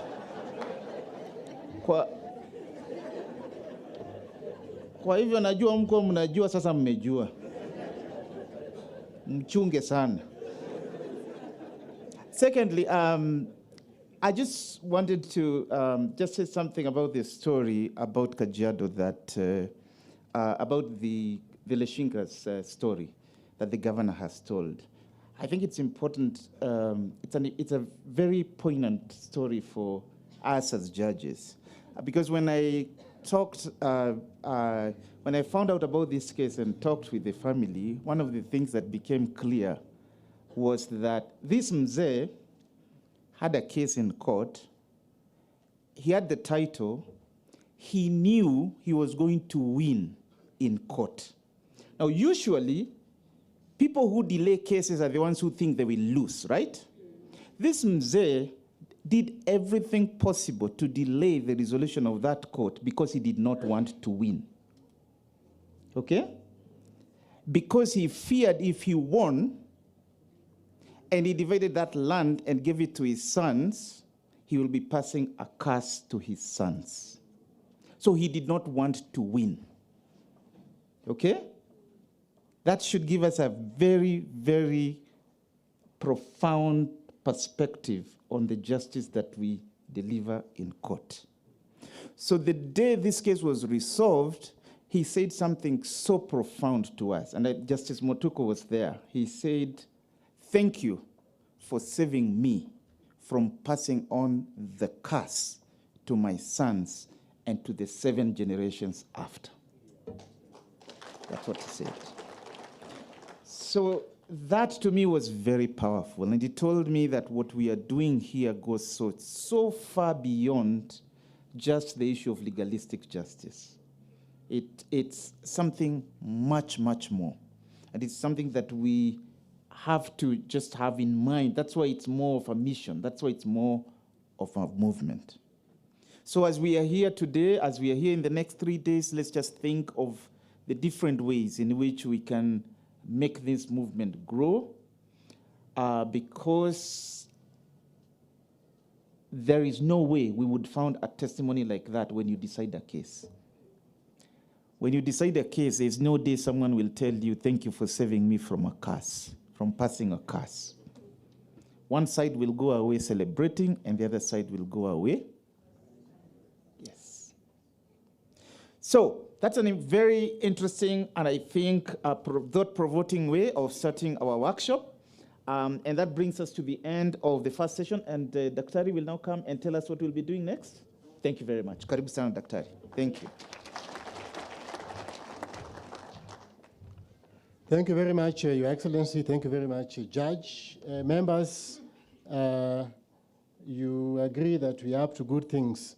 I just want to add one little thing that, so when you think about Kajiado, don't see Kajiado as a, back to the small culture, see Kajiado as a fruit salad, not fruit cuts. So you know there are two kinds of the way of eating fruits when you have a bit of money. Wacha ile ya mtaa unapewa ndizi unafungua tu unakula. Ukienda kwa hoteli kubwa kubwa, uwezi pewa ndizi uambie sasa toa ngozi ukule, hapana. Inakatwakatwa. Sasa fruit cuts, kama ni fruit cuts, unaweza ona maembe iko kando, paipai kando, machungwa kando. Hiyo ni fruit cuts. Hazijachanganyika. Fruit salad imechanganyika, si ndio? So the real culture in practice, at least Kajiado, ni fruit cuts ama fruit salad. And the real life is fruit salad. Real life is not fruit cuts in terms of culture. Thank you very much. And I will come to your class as well. Sasa naomba tuende kwenye kipindi kingine. We are not late. We are going to catch up with time. So we had envisaged that we would be going into assemblies now, but I would like to suggest as following. The tea is ready. I also had your prayers in the morning that it was cold, so I've adjusted the temperature so you can see it's warmer. So I would like to recommend that you make good use of the warmth. If you refuse to go to the assemblies, I'll reduce the temperature again. So if you play by the rules, it will all be well. So I would like to request that from here, tupata chai. Baada ya chai, we'll go to assemblies. So I would like to introduce you to the ushers who will later on help you to go to the assemblies. But I want to say something about this tea. Kuna sehemu tatu za chai na chakula when we are here. Hiyo chai na chakula zote ni one standard. Kwa hivyo usidhania ile iko room ya juu ni nzuri kuliko room ya chini, hapana. One standard. Hapa nje kwenye this VIP, this is the VIP tent. Hii VIP ni ya wazee na practitioners. Naomba wengine msiget crash kuingia hapa kwa tent hii. Alafu kuna D10 Honorable Justice Kamau was here very early, so she had the privilege of knowing how to climb the stairs. So judges and judges, Mheshimiwa here will be your guide. She'll be the PJ for the food station. So ukitaka kujua where to take your tea, just look for Justice Kamau atakupeleka kule iko. Then we have the committee members and all the magistrates. There is a big hall at the beginning here. That's where we will go for all our meals and all our social interactions. As I've said before, the meal here and there are the same. For example, myself today, I will have mine here with the VIPs. So it's all the same. So let us not have a stampede. Let us not cross the boundaries. Nyingine, I now would like the ushers to come here. As the ushers come, we have one special session judge, if you allow, as we see of the governor. There is a group of PhD students who have prepared a special class for judges only. Longorinet, Peter? Is Peter here? This Samburu elder has a special class for the judges. So please, from here, all judges, you will follow him to his tent, and he'll be discussing with you the issue of jurisprudence and utu, which is a preamble. That is for friends. Now, normally people pay us a lot of money to teach that. But we are doing it for the judges here free of charge. But my Mpesa number is also. Thank you. Now, then we have ushers. Please come in, the young. You can just stand here. I think we can see you from here. So these honorable AJS actors are going to guide us to our rooms of convening. So we have Christopher and Vincent. Are we here? Chris? Chris is here. Chris is going to be here. All people who work with county government, you will remain, after tea, you come back here. County government, and Chris will be here to guide you. Then we have Gerald and Isaac. Isaac is going to lead you to B1. So Isaac will come where the judges will be having their teas. All judicial officers, she will lead you, and then we'll have his colleague, who is Gerald. Is Gerald here? Gerald is not here, because one team will be up there, one team will be here, so we'll get somebody to join yeah? He's got it, he'll do it, okay? That will be, sorry? Okay. That will be Isaac and Gerald. Then we have civil society, Boniface and Irungu. Okay, Boniface will lead civil society group, and they will go to the media theater. And then we have autonomous AJS group, and then we have state-based. Now here, you may not know how we call you. You know me, for example, some of you call me Steve, but my mother really calls me Steve. There's a name she calls me. So even you may be calling yourself Justice Wasila, but we've given you another name. So let me now disclose the names we've given you. If you look at your tag, there are some colors. Look at, there's a special color there. You will see that you may have brown, you may have luminous green, you may have white, you may have blue, you may have pink. Did you see any of those colors? Now, if you are pink, as we are calling you county government. Oh, sorry, Judge, not the tag, the chain. You see this chain? Pole. Chain hakuna. How many people do not have chains? Okay. Now, if you don't have chain and you work for county government or thereabout, you should know that your color to us is pink. Pink. And those pink team will remain here after tea. Then, if you are judicial officer, the color we intended to give you is blue. So you are blue. And if you are blue, you will be led into a hall called B1. Somebody will be at your T station and will take you to B1. Then, if you are civil society, we are calling you white. So your chain should be white, and we will lead you to media theater, and somebody will be there. Boniface will be there to lead you. You will follow Boniface. Boniface, raise your hand again. Boniface will come across and lead you to that hall. If you are autonomous, that is sasa wale wazee wote, kala yenyu ni brown. Kama hii yangu, unaona hii yangu kala ya wazee brown. Hii yani hii ushanga hii inafaa ikuwe ni brown. Utaenda kwa ile tunaita B4. Nani anatuongoza B4? B4 huyu kaka atatuongoza. Alafu kama wewe unafanya na let's say county commission chief, wewe tumekupa kala luminous green. Kama hiyo yako, hiyo inaitwa luminous green. Hiyo shanga yako si luminous green. Hiyo luminous green, tutaenda na B12. B12 nani anatuongoza? B12? Where is Ruth? Ruth will lead us there. So now, when we leave here, sasa hivi, we are going for tea. Where are we going for tea? VIPs are going to have their tea here. All judges and magistrates are going to follow Peter. Where he will take you. You will go for tea after Peter is done with the class. All of us, all the rest of us, you go for tea. Judges, magistrates, you follow Peter. After Peter is done with the session, you will then move to D10, where the judge will lead us to, and then others will go ground floor, where I will lead you to, because we'll be there together. Now, in terms of timing, we request that we take tea and Ndazi is very good. They have used special wheat, which is very nice. Once we're done, that will be 30 minutes.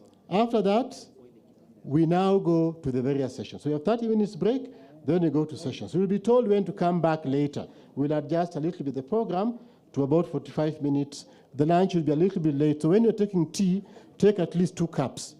They made a provision for 3 cups for everybody, but take 2 cups. With that long guidance, I now want to request you members to give another round of applause to our panel for this morning. And thank you very much, Your Excellency, and thank you very much, Chair. And we now want to say that this session has adjourned. Judge will lead the governor and the rest of the team. And judges, please, our elder is waiting for you. So judges, please follow our elder. Please lead us. Let's go. So let's follow him, judges. And then the rest of us, let's go for tea. And then let's meet on later. Thank you. You'll get your meal cards for tea at the corner as you go. Thank you.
As my starting point, ladies and gentlemen, this is what I have to say about that article. It makes provision for sovereignty. Sovereignty is the exercise of power. Your authority to make certain decisions on issues that concern you. Now, those areas on which you are empowered by Article 1, Sub-Article 1, to exercise your authority includes making decisions on matters of justice. It includes making decisions on matters of law. It includes making decisions on matters of execution of our daily activities. Now, what then happens in Article 1, Sub-Article 3, if you can read that. Article 1, Sub-Article 3, sovereign power under this Constitution is delegated to the following state organs, which shall perform their functions in accordance with this Constitution. A, Parliament and the legislative assemblies in the county governments. B, the national executive and the executive structures in the county governments. And C, the judiciary and independent tribunals. Now, you, the people, delegate to Parliament, to the executive, to the legislature, and to the judiciary and tribunals some of that sovereignty. And in that delegation, there is a division of the content of the sovereignty which you delegate. You are saying for lawmaking, we delegate to Parliament. For execution, we delegate to the executive. And for arbitration of disputes, we delegate to the judiciary. However, there is no indication whatsoever that under Article 1, Sub-Article 1, you've given 100% of your sovereignty under Article 1, Sub-Article 3. Ninasemaje? Sisi raia ndio wenye uwezo wa kujitawala. Lakini tukiwa na uwezo wa kujitawala, tunapeana sehemu fulani ya uwezo huo kwa bunge, kwa mahakama, idara ya mahakama, na kwa executive. Lakini huko kupeana uwezo kwa hizo sehemu tatu za serikali haimaanishi ya kuwa tumepeana kila kitu. Tumebaki na kitu. Tumebaki na nini? Tumebaki na hizo tatu, sehemu fulani ya hizo tatu, a certain percentage. So, even upon delegation to the executive, the legislature, and the judiciary, we retain certain executive, legislative, and judicial authority. I want to give you an example. In your house, you probably have a television, runinga, and people have preferences. Mama anapenda program fulani, baba anapenda news, watoto wanapenda cartoon. Alafu kuna remote. Sasa watu wanang'ang'ania. Kuna vita pale. Unaona? Sasa kuna jamaa moja atakuja kuwa muamuzi. Mimi hapa leo ni news. Maneno ya cartoon sahau. Okay? Na utatii. Unaona? Hiyo mwanzo wakati unapoamua ya kuwa ni news na sio cartoon, hiyo ni sheria unapitisha. Na wakati unasema mtatii, msipotii, hii remote nitaiweka kabisa nipigie kufuli. Okay? You are being an executive. Are we agreed? I have beautiful daughters. Looks might be misleading. I actually have beautiful daughters. Now, I have curfew hours because my daughters are still young. Ikifika saa 3 za usiku, utarudi ulale pahali ulikuwa umechelewa. Okay? And the police have nothing to do with that. Judges have nothing to do with that. Okay? That's my rule. That's my legislation. Okay? And if she stays out beyond 9 p.m., I pass judgment on her. You are not getting into this house. Rudi pali umetoka, atanipeleka wapi? That's not even a police case. And what do we call that? Execution. Okay? And if I decide, for one reason or another, that I want to listen to her, to give explanations, and to decide after listening to her whether to forgive her or to punish her, then I'm acting as the judiciary. Now, those do not involve the Chief Justice and the judiciary. They do not involve our members of parliament. Neither do they involve the executive. But what does it suggest? It suggests that notwithstanding the clear provisions of Article 1, Sub-Article 3 on delegation, we only delegate parts and yet retain another part of our sovereignty. Tuko sawa sawa? Ndivyo ikawa wabunge wanatengeneza sheria kule bungeni, lakini sisi pia tunaweza kutengeneza sheria. Serikali executive inatimiza malengo fulani katika hizo wizara zote, lakini sisi pia tunakoishi kwenye majumba yetu, kwenye familia zetu, tuna majukumu ambayo tunayatimiza, we execute. Vile vile idara ya mahakama inafanya kesi, lakini sisi vile vile majumbani kwetu, kwenye familia zetu, kwenye jamii zetu, kunazo kesi ambazo tunafanya nini? Tunazifanya na kuzimaliza kule.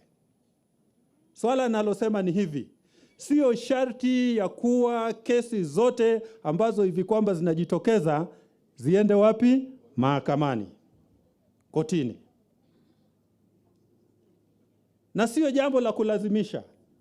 La, katiba yenyewe, Article 1, inakukumbusha kuwa unalo jukumu. Na AJS haianzi 159. AJS inaanza Article 1. Kwa nini AJS inaanza Article 1?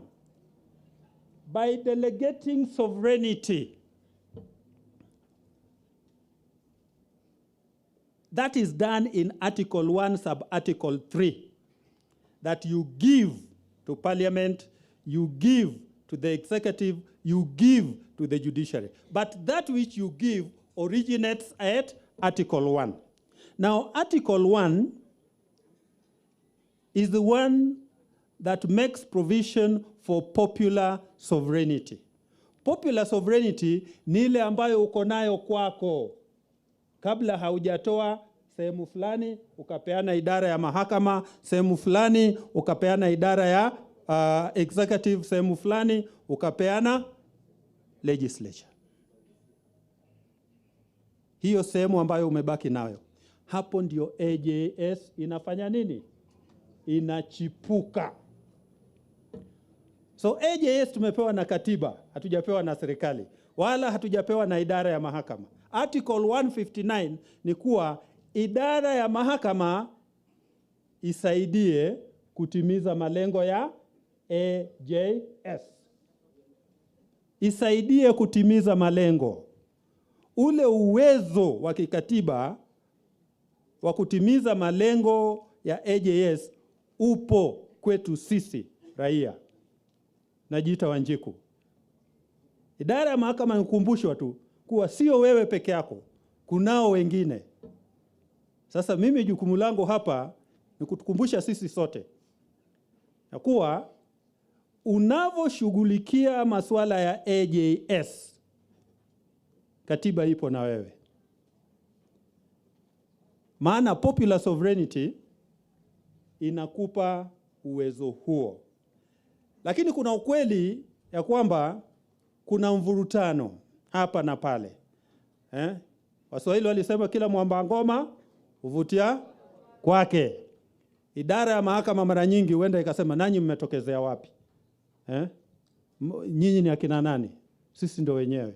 Hebu asha. Okay? So,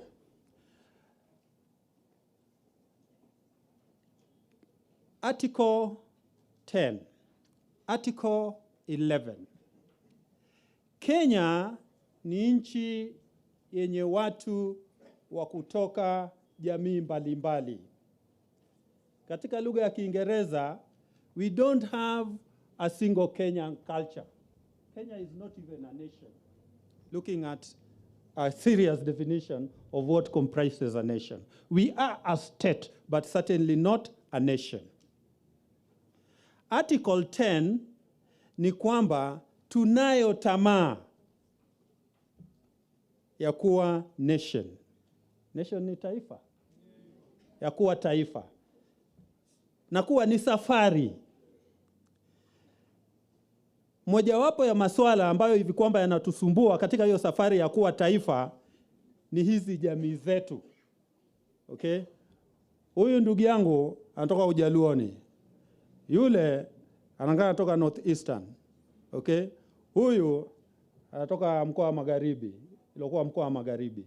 Sasa hawa wote kila mmoja wao na mila na itikadi zao.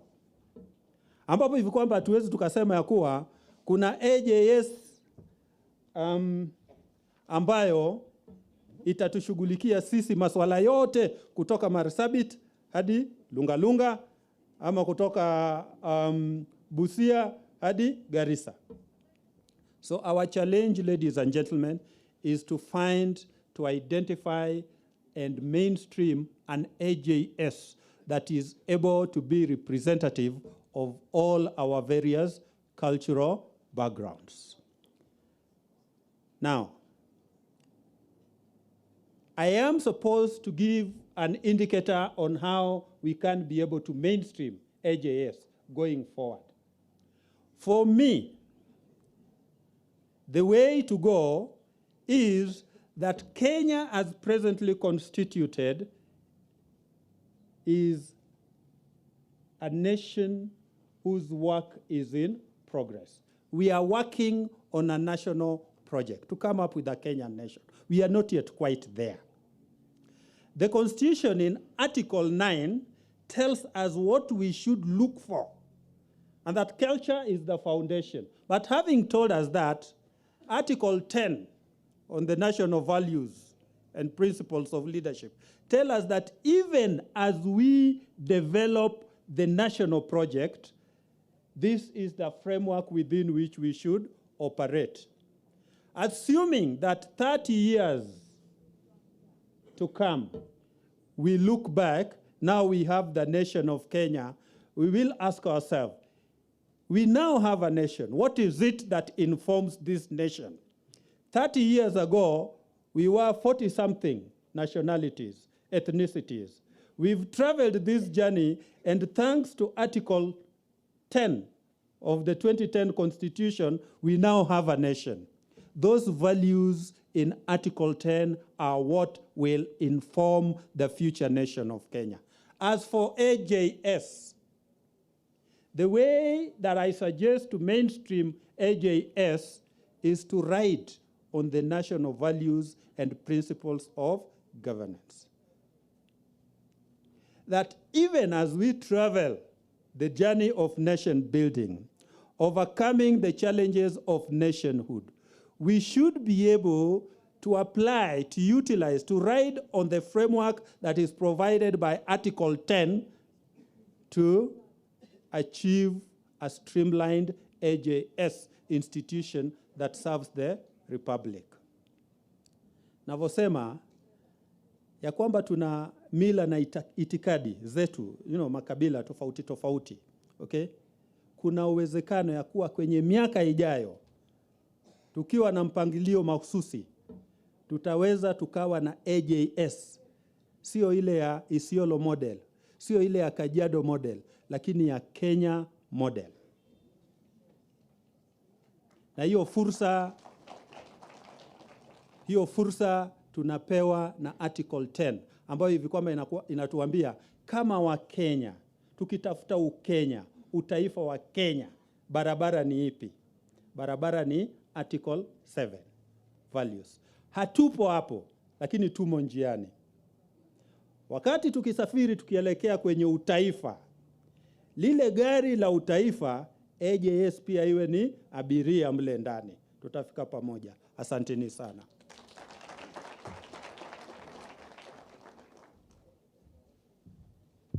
Thank you very much, Daktari. Please, let's give a hand to Daktari for that presentation. One of the core things, I know, I apologize, we were pressed with time, and he has a very good presentation, a very elaborate presentation that I'm sure he'll be able to share with us so that we can look into those ideas. The idea of mainstreaming AJS using culture. Now, before, I'm going to welcome some interventions on the issue of AJS and mainstreaming AJS through culture. And I just wanted to note the idea of mainstreaming itself. Doc, this is probably the first question. The idea of mainstreaming itself, if we recognize that 70%, almost 80% of our disputes, our legal problems are not heard in the courts. So are we really mainstreaming AJS, or is AJS already mainstream? And now it's the smaller formal justice system that now needs to recognize and give. And where is the legitimacy coming from? Is the legitimacy coming from the courts to AJS, the formal system to AJS, or should it be the other way around? That's just a thought. As I now welcome Jessica, please, perhaps you can intervene. Maybe you can do it from where you're sat. I'll get you the mic. We can take 3 interventions, and then we'll open it to the plenary. Thank you so much. My name is Jessica Oluoch. I work with an organization called KEL in Kenya. So I really do appreciate the conversation, and I feel that that was a good representation as to what we are experiencing in terms of AJS at the community level. But what I will say that speaks most to me is the fact that AJS is representative of the people. And sometimes when you're talking about the people, there's an opportunity for us to be able to understand that, for example, when you're talking about AJS and how it impacts on men, there's need for us to be able to break down and to be able to understand what categories of men are we talking about, especially looking at the rural areas, the level of education. There could be those who are educated, but then again, we go to AJS for women, and then it applies differently with regard to educated women. It applies differently with regard to women with disability, and it also applies differently to women who could be having layers of discrimination, either based on their status, or the status could be health or marital. So I think it's an important conversation, and especially if you're looking at AJS and viewing with Article 11 on culture, and also understanding what role the custodians of culture have to play. Because one thing about AJS is the interaction with the traditional justice systems. And when you're talking about the position of culture as it is from the community perspective, there's also that need to always get different interpretations from different elders at the community level. So what I know that is very core for me for this conference is it has brought together elders from different areas, from different counties, but it's also an opportunity for us to be able to streamline and decide that this is what we want AJS to look like. Thank you so much. Thank you very much, Jessica. Perhaps you can hand over the mic and we can get another intervention to that. Asante sana. Kwa majina ninaitwa Joyce Nairesia, nimetoka county namba 11 ama county ya Isiolo, na ili swala la AJS nafikiri Isiolo ndio ilikuwa imepatiwa kipawa cha kwanza na jaji mstaafu Mutunga wakati alipotembelea Isiolo na kuona kwamba kuna njia ambayo Isiolo inatumia kukaa pamoja. Nikiongea Isiolo, mimi nimetoka katika kabila ya Wasamburu, na Isiolo imeishi kabila zote ambazo ziko katika nchi yetu ya Kenya. Na kuna wakati ambao tulisosana sana katika kaunti ya Isiolo mpaka tukawekwa katika hotspot katika nchi. Na tuliweza kutoka pale kupitia AJS. Tulijitokeza kabila 5, tunajiita 5 big tribes katika kaunti ya Isiolo. Hiyo ni kabila ya Waborona, Waturukana, Wameru Wasamburu na Wasomali. Tukajiita 5 big. Ijapokuwa kuna Mkikuyu kwa Isiolo, kuna Mkalenjin kwa Isiolo anafanya biashara, kuna Mluo anafanya kazi yake. Kwa hivyo unakuta sura ya Kenya nzima iko katika kaunti ya Isiolo, na Isiolo iko katika kitofu ya nchi. Kwa hivyo katika ile msasano ya hii kabila 5 kubwa, sisi wote ni wafugaji, sisi si wakulima, sisi tunafuga mifugo, na tabia yetu na desturi yetu ni kama inafanana sisi zote. Maana sisi ni tunachukuliana mali, tunaibana. Kwa hivyo tuliona mahakama haitusaidii, ni kama inapanda chuki zaidi. Maana mwenye nguvu mpishe. Yule ana pesa akiingia kotini, atawacha yule mwingine maskini pale kando. Kwa hivyo tukakuja na mfumo wetu mzuri sana ya kuketi chini ya miti na kutatua namna ya kurudishiana hizi mifugo. Maana tunaibana tu mifugo. Tukakaa chini. Lakini nataka tu kukumbusha nyinyi na kurudisha nyinyi nyuma kidogo. Kwamba ile panel ya elders ama ile uamuzi ambao ulikuwa unatolewa imeitwa wazee. Na wazee ni wazee waume. Ni ngumu kukuta mama mahali pale. Lakini mimi nilikuwa nimeangalia kwa undani sana, nikaona kwamba kuna kugandamizwa kwa kina mama. Na nikajifundisha na nikaendea hizo mikutano kwa njia moja ya kipekee. Nikienda hiyo mikutano ninashika nyasi green. Green ni kala ya kijani kibichi. Hiyo pia ina namna yake ya kuomba ruhusa mbele ya wale wanaume. Unajua mama amewekwa namba 2 katika culture kwa kila jambo. So unakuta kwamba wakati wazee wanakaa chini kusuluhisha shida ya mama na mzee, ama mama amenyang'anywa, ama mama mtoto wake amedhulumiwa na hana baba, unakuta kwamba ile suluhisho haitoki vile inatakikana. Unaona kwamba mama anaenda akiwa hajaridhika. Lakini nilipokuwa nikikaa katika zile vikao, wamama wakapata hata nafasi ya kuzungumza. Wamama wa kwetu hawangezungumza mbele ya wazee, hawaruhusiwi na ile mila. Lakini nilipoendelea kukaa, wamama walijitokeza na kuwa katika zile mikutano na katika zile uamuzi ambavyo vinatolewa.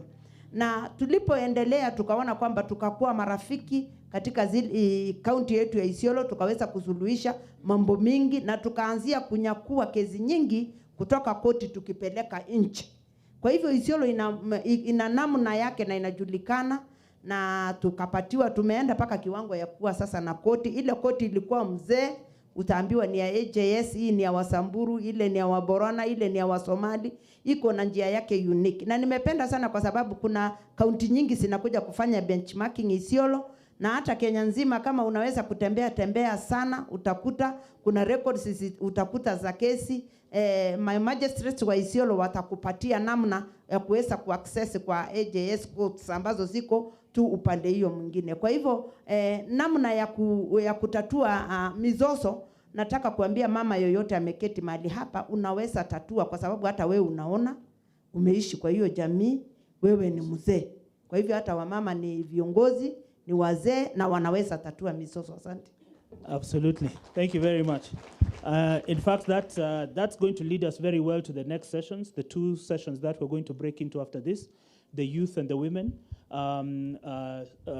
segments. And allow me just to allow Doc to respond very briefly to wrap up, so that we can then break into those 2 sessions. I'll then thereafter give it to Dr. Steve to then lead us in. So please, Doc. Thank you very much. I'll respond to both of them spontaneously. What we are seeing here, ladies and gentlemen, is an appreciation of what I've just said. The cultural sovereignty that is grounded in popular sovereignty, Article 1. That Article 4 establishes the Republic. But you see, it comes after Article 1, and there's a reason why it's ordered that way. That Article 1, setting up popular sovereignty, which has within it AJS, the other competences, pre-delegation at Article 1, sub-Article 3. So that is an exercise of AJS in its very pristine form. But again, when she mentions some of the challenges that courts have had to present to them, so that it's been about money, being able to afford a strange jurisprudence, a strange culture, they don't understand it. Again, that speaks to the place of the state in the whole process. You see, with the delegation under Article 3, Article 1, sub-Article 3, you are told, okay, you are legislative, you are judicial, you are arbitrative. AJS does not operate like that. Listening to these two ladies, you get a sense that if these matters they raise here were to be addressed in a court of law, there would be too many objections, either on jurisdictions of subject matter, jurisdiction on subject matter, probably jurisdiction on territory, and so many things. Ultimately, you would end up with a winner and a loser. None of them, listening to them, suggests that the systems which they engage has a winner or a loser. We are seeing a scenario where everybody goes home a winner. And so that's as much as I would wish to say. And thank you very much. Thank you very much, Dr. Thank you. We hope to engage with your presentation a bit more later. And thank you very much, everyone. I can now hand it over to Doc to take us into the next session. Thanks. Thank you. Let's give an applause to Dr. Masha as well for leading us in that session. Thank you very much, Dr. Uma. Colleagues, now, one of the things that has happened in our country in the last 2 decades, and there's a lot of writing now, is that with the increase in the number of women judges, there's been discussion that we have got some new shaping on jurisprudence. We've got shaping in the way matters are framed. And this has been very attractive conversation. I am personally very attracted to not only feminist jurisprudence, but also to see how positionality of the fact that one is female or male bears in the kind of the way they process matters and adjudicate matters. In AJS, there are 2 categories who we think we need to consider in this particular matter of the framing.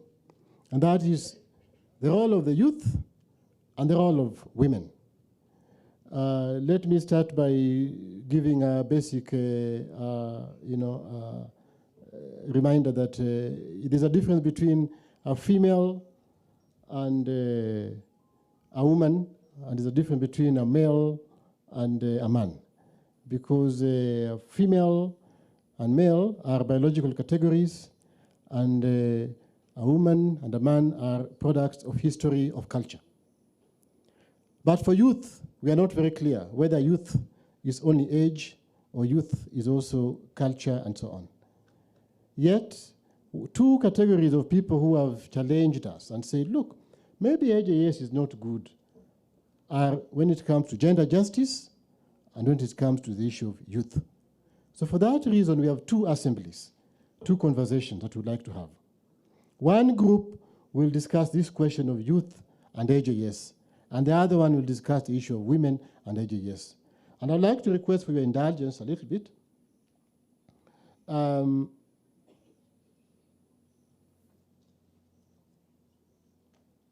would like to request for your indulgence a little bit, and the indulgence is that because we are sort of running a little bit in a squeezed time, we would like to adjust our conclusion time. It's now coming to 3:30. We would like the sessions to go on for another 1 hour and 15 minutes, so from now up to 15 minutes to 5. And after that, we'll have our tea, and after our tea, we'll break. So we'll still be able to conclude the day by 5. For those of you who are new in Nairobi, this place is called Karen. This place has one of the highest density of vehicles in the evening.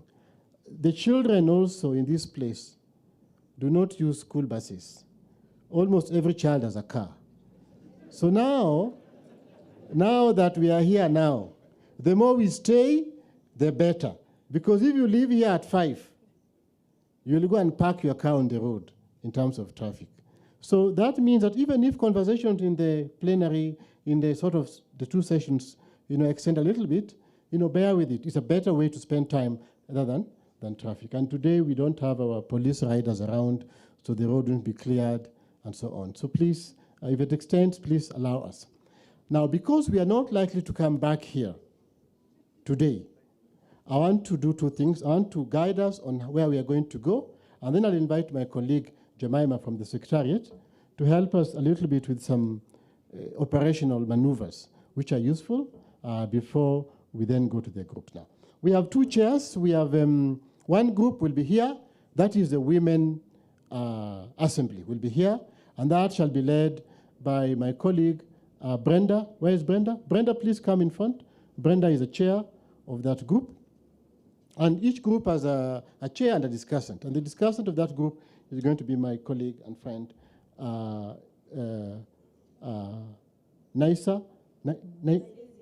Naizei, and they're going to be in a panel of three of them. I think Brenda and Jemima are going to be telling us who the other panelists are. Then the group on the youth is going to go to the media center, and that is going to be chaired by Jessica. And we have Sami Gadi. Sami Gadi, are you in the room? Sami Gadi will be the key discussant in that group. Jemima will also guide us on how we have divided ourselves into the two groups, the youth and the women. I'm definitely going to be in the women group because the youth, the youth have told me that house husbands can only stay in the, So Jemima, now I would like to request you to come.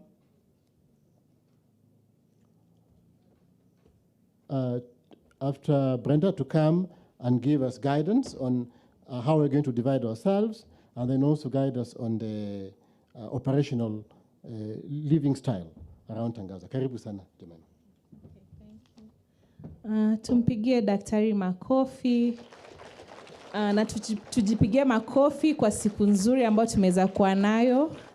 Najua kwamba tumetabasamu kwa kufunguliwa leo na governor na speech yake, na najua kwamba wengi wanatarajia ama wanatamani kujifunza mengi kuhusu njia mbadala za kupata haki, hasa kuangazia Kajiado County kama mfano mwema, na najua kwamba kuna kaunti zingine, lakini kwa mchana wa leo tunaenda kwa mambo ya youth na women.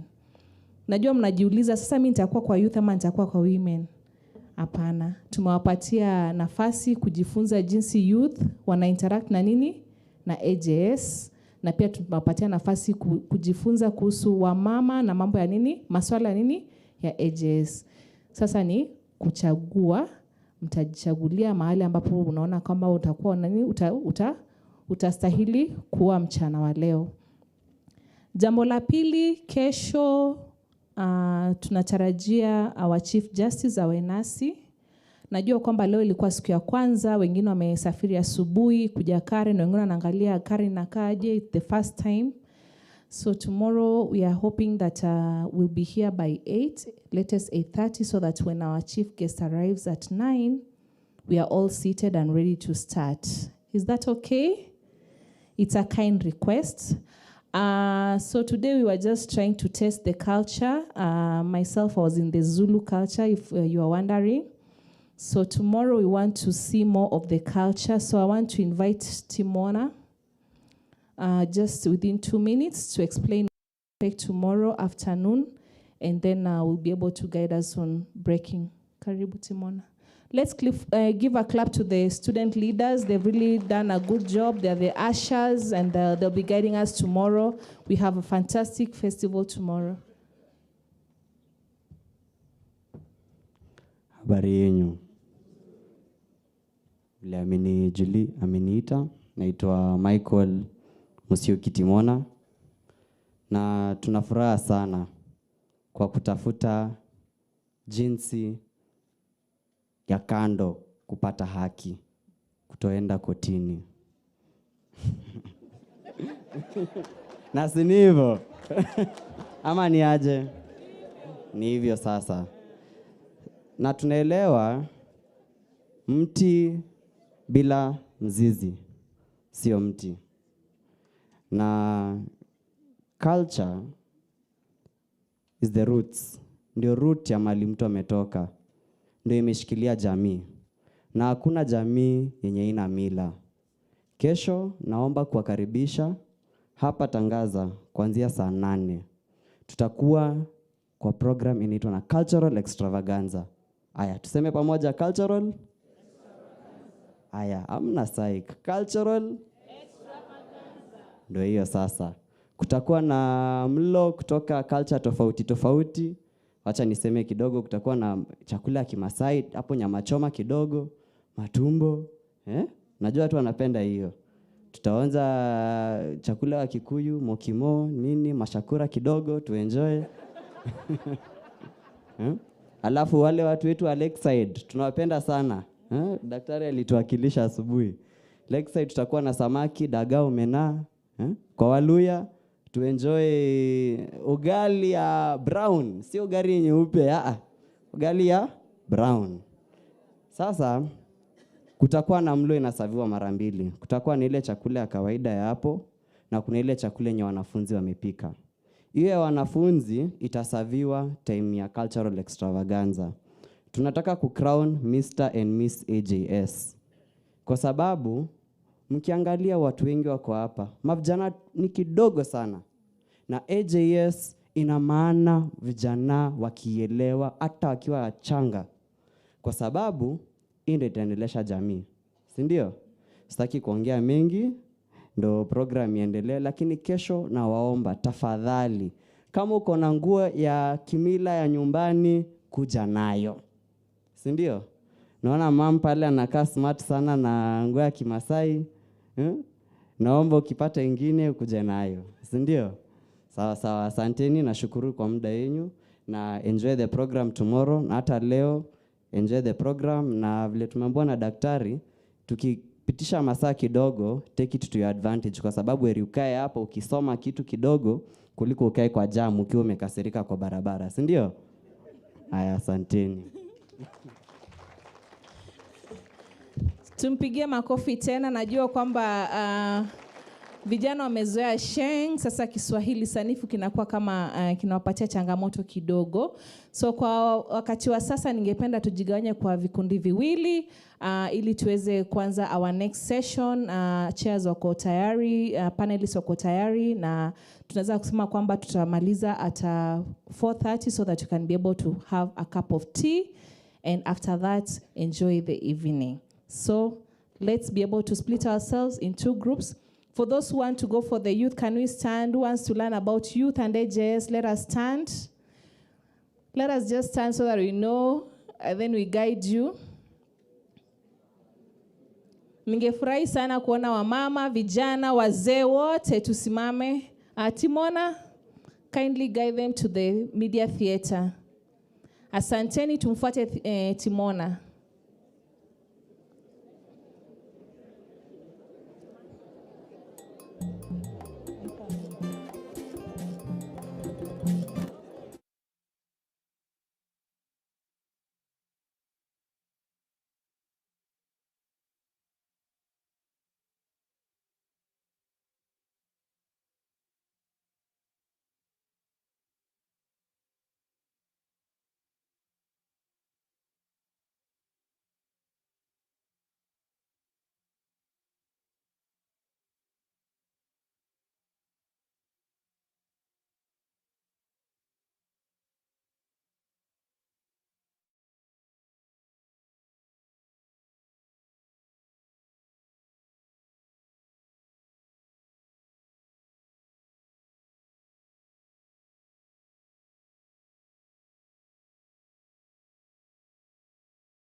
kidogo.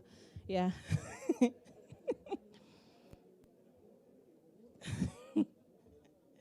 So, yeah, we'll do that, my dear, for you. Okay, so that is just the Luya. We are the Luyas. Aturingi. We are the only ones who have been in top 5 in Miss World, so it's okay. So, yeah, the only beautiful ones in Kenya. So I want to invite us to the next session, Women and AJS. You didn't know that? And now you know, yeah? Yeah.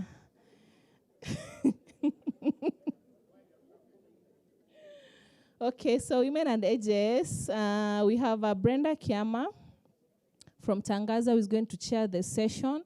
And we are privileged this particular afternoon. We have Professor Winnie Kamau from the University of Nairobi, the only university that exists in Kenya. So she's the Dean of Law, and the only law school. So she'll be able to just share with us about AJS and women. She's a women rights champion and an AJS champion, and she sits at the committee. Then we also have Nigeria. Nigeria is one of our panelists, an AJS champion from Isiolo. She served as the chair of the Isiolo Samburu panels. They also have a panel of 5. Today, mmesikia juu ya Kajiado, but you need to learn about Isiolo, you need to learn about Othaya, we need to learn about Nakuru, we need to learn about Kisumu. Yani kuna case studies nyingi sana, si ndio? So kwa muda huu tutaka tu kusikia about involvement of women and AJS from Samburu. So ladies and gentlemen, as you clap for me, clap for the panelists. Let's put our hands together for the session. Asante. So they'll just do the session from here. Unajua mama tutaki ku. At some point we just want to be just women to feel like treated special. So they just do their panel from here. Sawa sawa. Hakuna kusimama kuongea. The men have done it. Thank you.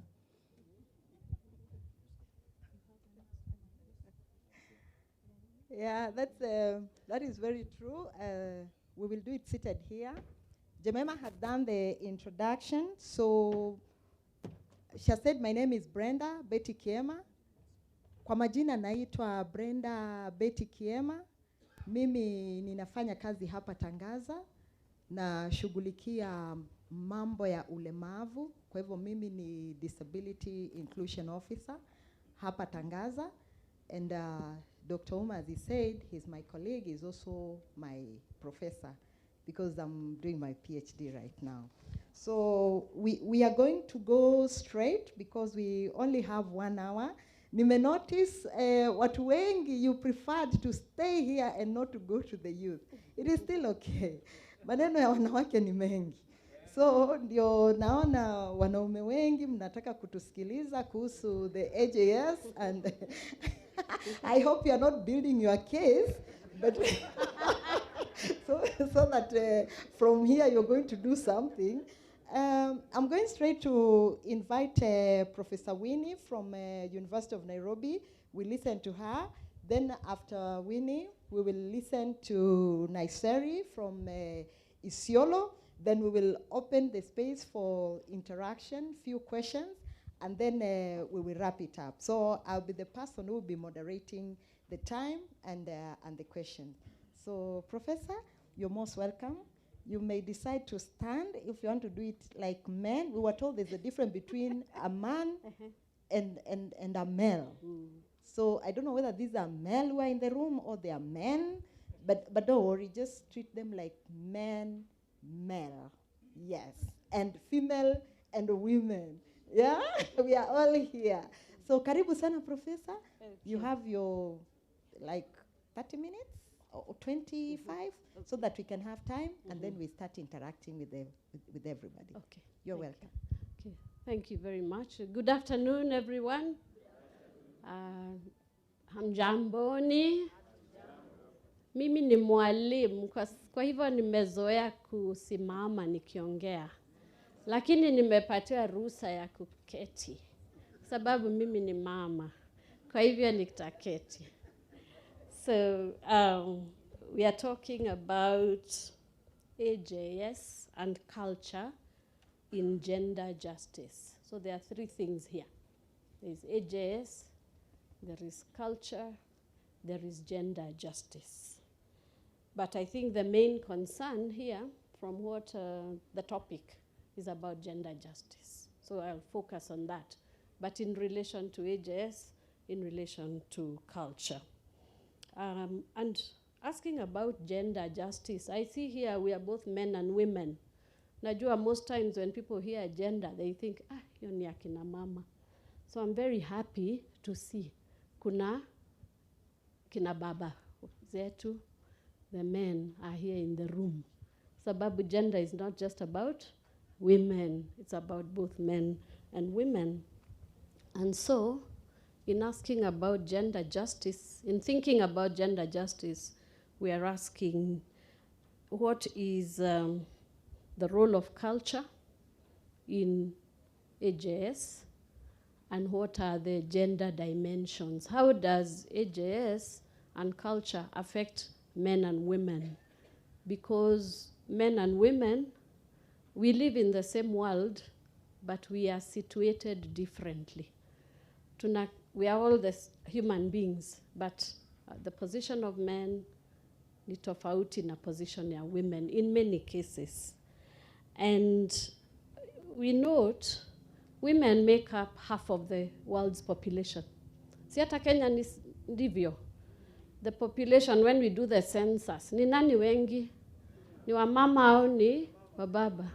Ni wamama. Even though we can say ni half-half. Lakini women are usually a bit more. So the question is, in society, ikiwa kina mama ni equal in number, kwa nini ukiangalia mambo kadhaa unaona wamama hawako sana? If you think of the political sphere, tunajaribu sana kuinua wamama economically, socially. So women have the population but underrepresented. Hatuna hiyo wakilisho kwa mambo mengi. Na we are asking ourselves in AJS, kwa sababu particularly of the aspect of culture, sababu hata leo when hearing from many people, including the governor of Kajiado, he was talking about culture, umila, utamaduni, and the question is, what space do women occupy in culture? Hii culture, ni nani anaunda the norms, the values? Who determines this is cultural, this is not cultural, and where are women?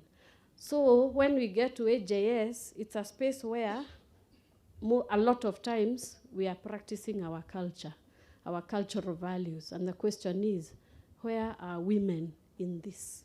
How are they situated? And for me, it is about two things. It's about the process of AJS. It is about the outcomes of AJS. Process, ile taratibu inatumiwa kwa hii AJS, ina affect kina mama aje. Na ile mambo the decisions that are made, how do they affect women? And there are a number of things we can think about. One ni kuuliza, how is women's representation in AJS? Kama tukifikiria ikiwa ni Kajiado, ikiwa ni Nakuru, ikiwa ni Isiolo, ukiangalia panels za AJS, population, how is it distributed gender-wise? How many men, how many women? Kina mama wako na nafasi hapo kuwa the decision makers, kwa sababu panels zinatatuza hiyo mambo na they make decisions. Then the question also is, when women come with an issue, how is the process? How are they treated? Are they given an equal hearing? Na zile outcomes zinakuja, matokeo inakuaje kwa kina mama? Do the women's interests, ile maslahi ya kina mama inaangaliwa? Na ile maoni ya wanawake, the perspectives, are they respected? Na tunaweza anza kwa katiba, sababu hiyo ndio our foundation, our mother law, sheria ile ya foundation. Na article 10 tulikuwa tumeambiwa habari yake, national values of governance, national values and principles of governance. Kuna equality iko hapo, equity, non-discrimination, inclusion, participation, and a number of others. Hizo values za article 10 zinahimizwa kwa AJS. We also have article 27. 27 ndio ya equality and non-discrimination. Inasema ya kwamba kina mama na kina baba, the men and the women ni equal. Tuko sawa. Na we are not allowed to discriminate. Ati moja anapatiwa favor, anakuwa favored, mwingine anawekwa chini. So there is equality. And there is this 2/3 gender principle. Najua mnaijua hiyo. 2/3 kusema ati in any position, in any forum, ni lazima kuwa na gender balance. Sio ati ni wanawake pekee au ni wanaume pekee, kwawe na mix na iwe at least 1/3. Yeah? Si tunajaribu hata kwa parliament, kwa the county assemblies to get that balance. Kwa hivyo hata AJS, you can ask ourselves, ile composition ya AJS, what is the proportion? Wana balance aje? Is it only men who are there? Is it only women? Are they balanced? And are they observing the 2/3 gender rule? Basi tuka also na article 48, access to justice. Yeah? Access to justice, watu wote, kila mtu, Mkenya wote, akona right ya ku-access justice. Na tumesema justice, sio tu kwa koti, ni hata kwa AJS. Kwa hivyo, everybody, including women, wakona hiyo right. Article 50, right to a fair hearing. Ati mtu akienda kotini au kwa AJS, asikilizwe vyema. Apatiwe opportunity ya kuji-express. Awe na, sio ati akitaka anaambiwa wewe keti chini, kuna wengine wanataka kuongea. So, do they get a fair hearing? Kwa hivyo hizo ni constitutional principles zinatuambia gender equality. Watu wawe sawa kwa jinsia, men and women to be equal. Lakini the same constitution in article 11 inatupatia right to culture. Inatuambia kila mtu akona right ya kupractice culture yake, whether ni music, dress, cultural norms, whatever practices. Kwa hivyo hiyo inaonekana kama on the one hand kuna gender equality, on the other hand kuna cultural diversity. Tuwe diverse. Vile tuliambiwa ni fruit salad. Ati tuna mix. Watu wana mix hivi na hivi. Lakini kila mtu akona hiyo right ya kupractice culture. Na sometimes kuna zina collide. Kwa sababu culture moja inaweza sema kina mama hawana sauti. Lakini katiba inatuambia watu wote wako na sauti. So how do we balance? Now the question is, in this AJS with culture, ni nani anasema? Kama, I think one of the big issues that has come ni habari ya land, ardhi. Kama kina mama, do they have a right to inherit land? Do they have a right to own property? Saa ingine, mzee anaaga dunia, mama anaachwa akiwa mjane. Anajaribu sana hiyo property irudi kwa familia, lakini anaambia pana, hapa kwetu culture inasema kina mama hawawezi kuinherit, kumiliki ardhi. Au kina mama hawawezi kununua shamba. Vitu kama hivyo. So, question is, what outcomes? There is a process, halafu the outcomes that for women. To what extent do they participate as decision makers? Do they participate as the parties to AJS. Kuna some AJSs nasikia ya kwamba if a woman goes there, akona shida, akona kesi, anaambiwa kwa mila yetu, we hawezi ongea, ni your brother au your uncle au mtu mwingine ndio ataongea kwa badala yako. Sijui vile, we are all AJS, there are many AJS practitioners hapa, sijui vile mnafanya. Ikiwa mama amekuja na akona shida, ana mambo yake yanatekelezwa aje. Kwa hivyo hiyo ni mambo tunatakiwa tuangalie, na I'll end na refer kwa AJS policy. Hii bags tulipatiwa, kila moja iko na policy ya AJS. Mmeiona? Pocket version. Sio ile kubwa iko na kizungu mingi.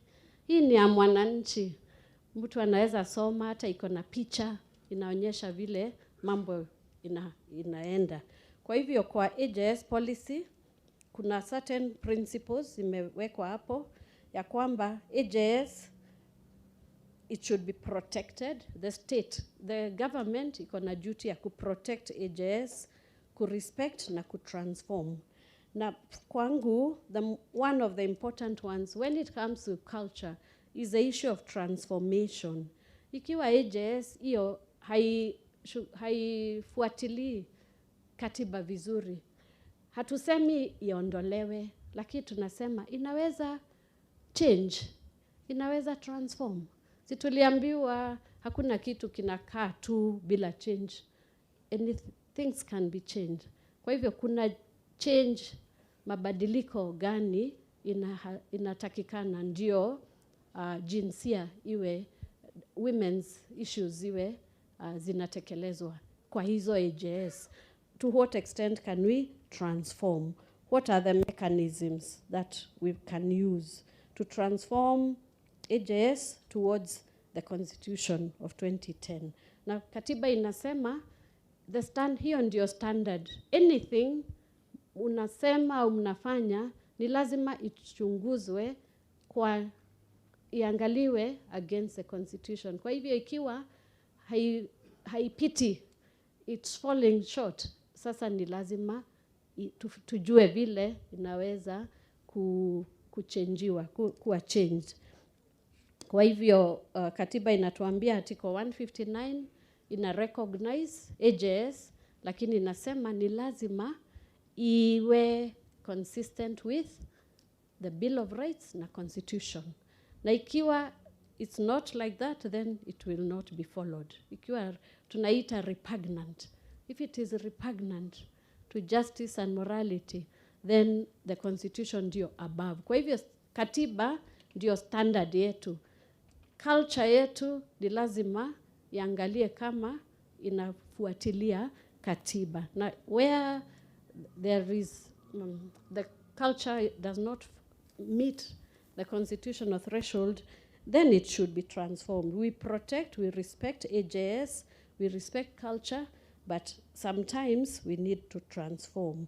And what are some ways of transformation? One of them is to raise awareness, habari ya katiba, na habari ya standards, na kusensitize watu, na hata training wa AJS practitioners. Those who are practitioners wa AJS hapa, labda kuna mambo kadhaa munaona munataka kujua mengi vile katiba inasema, na vile mnaweza kutransform hiyo AJS, your AJS structures, ndio jinsia, mambo ya kina mama ishugulikiwe. And we need also to monitor and evaluate, kuangalia tu vile mambo inaenda, na ku-evaluate ikiwa iko na shida, iwekwe, irekebishwe. But above all, vile tunaweza sema ni, as human beings, we are cultural beings. Ni lazima, we belong to community. Hatuwezi tupilia culture yetu mbali.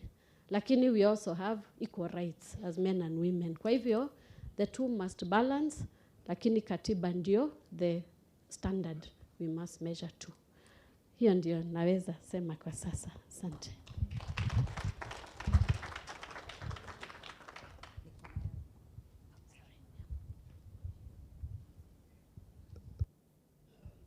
Thank you very much, Professor. And tumemsikia vizuri, si kweli? Ukimsikiliza kwa karibu sana, anasema katiba imepatia wamama fursa nyingi. There's equality, there are values, there's ameongelea kuhusu the 2/3 gender, there's equality, no discrimination, rights to hearing, hizi zote. Lakini hiyo katiba tena nayo ina support tamaduni zetu. Hizo si ni culture. Sasa tukiingia katika culture zetu ni kama mambo yamebadilika kidogo, si ndio? Kwa sababu kule nilisikiliza mwendo wa saa 6 wakati tulikuwa tumekusanyika hapa tukiongelea it was the county representations talking about AJS at county levels. Kajiado County is doing very well.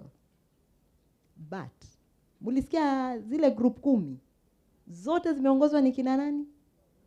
Zote ni kina nani? Alafu the bigger number pia katika hizo groups ile wamekaa chini ni kina nani? Sisikii sauti zenu. Ni wanaume.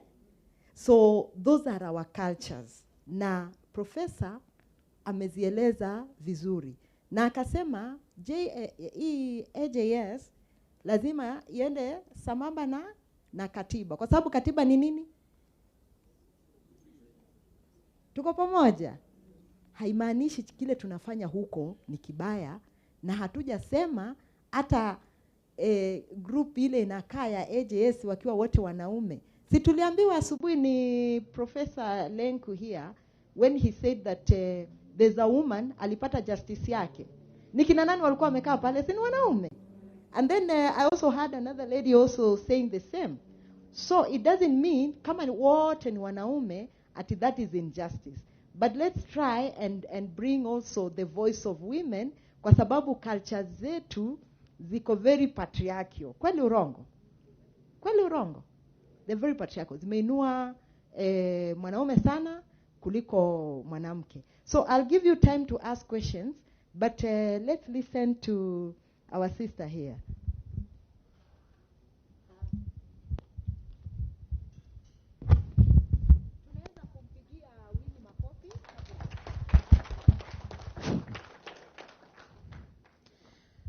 Asante sana. Nilitangulia kusema kwamba mimi hakuna kisungu nitaweka hapo. Kwa hivyo pole sana kwa mahakimu wetu, maana ninajua wengi wao wamependa sana kubabanya kizungu. Kwa hivyo mnisamee. Ile lugha ambayo ile Kiswahili itakupita, uliza aliye karibu na wewe, si ndio? Nasema hivyo maana nimekuwa nikiingia koti zetu za Isiolo na hakuna wakati hakimu ameteresa kuongea Kiswahili. Labda ukiingia huko kwa chambers yake mnazungumza watu wawili. Kwa hivyo nasema kwamba ile Kiswahili itakupita, uliza aliye karibu na wewe. Na yangu si ile mbaya ya watu ya Kwale na Mombasa. Yangu ni ya Isiolo huko ya wafugaji. Sawa sawa. Kama umekuja saa hii, ninaitwa Joyce Nairisia na mimi ndio nina chair Samburu Elders Council katika county ya Isiolo. Mimi najua kuna maswali mingi juu ya hiyo. Kwa nini umekuwa chair? Ulifanya nini? Ulipitia barabara gani? Ni kazi ngumu kutoka mwaka wa 2012. Mwaka wa 2012. That is 2012 kwa wale wanajua hiyo lugha ya kwenda haraka. Kazi ngumu. Hiyo ni kibarua ngumu sana. Ili niweze kukabidhiwa kuwa chair ya wanaume. Wale wanaume hawajui Kiswahili, wanajua culture tu. Profesa ameweza kuzungumzia maneno ya constitution, ametaja. Hiyo constitution imekuja tu kupata misisi juzi 2010 na mbele yake sikulikuwa tu watu wanaishi. Wewe uniambie wanaume walikuwa wanatawala namna gani? Bila hiyo constitution kukuja. Alafu mimi leo nikuje niketi, nipatiwe kiti niketi, wanaume wanakaa chini. Si hiyo ni kazi ngumu sana? Jameni, simunipigia hata makofi. Asante sana. Ni kibarua kigumu, lakini ilibidi nifurute marinda. Nilikuwa nanunua marinda baada ya miezi 6. Kwa sababu nilikuwa nakaa chini. Kwetu hakuna kiti, unakaa chini. Unatembea na matako, unachika nyasi. Hiyo miaka yote mpaka hawa wanaume wakanikubali. Na ni kwa nini nimefanya hivyo? Unajua lazima kuwe na ile msukumo ili nifanye hivyo. Wanawake wamegandamizwa na mila na desturi mbaya ya kinyumbani kwa sababu hawaongei. Na huwezi ongea mbele ya wanaume. Kwetu katika baraza la wazee, wanawake wanakaa mita 300 kutoka mahali wamekaa. 300 meters. Na ujue hiyo mkutano ni na hakuna hii kipasa sauti. Sasa mimi mnanisikia. Lakini hakuna kipasa sauti, lakini hamtakaribia hii watu na mko kwa mkutano Na isitoshe hii kesi labda hata ni mama ameakilisha hii. Lakini pamoja na yeye kuwa mlalamishi wa kesi atakaa mita 100. Hiyo ni desturi. Na kama ni kuulizwa swali ukisimama, simama na nyasi green. Haijalishi ni ile mwezi wa 7 ya Isiolo huwezi ona green. Utaenda kwa mto ukate matawi ya ile miti iko chini ya mto ili uweze kukubalika kuongea mbele hao wanaume. Na hiyo mateso yote kali niliweza kupata chair kwa sababu ya kuweza kuzungumzia wale wanaume. Unajua ninashangaa tunakaa mita 300 na usiku tutakaa pamoja. Hiyo ndio ilikuwa inanichanga. Na ilikuwa part of my question. Ndio nilikuwa nauliza hawa, jameni, wale wamama tu mmewatenga wamekaa huko. Mila imewasukuma mchana. Kwa nini usiku tunakaa pamoja na tunakaribiana na tunanongonezeana na tunajenga familia pamoja?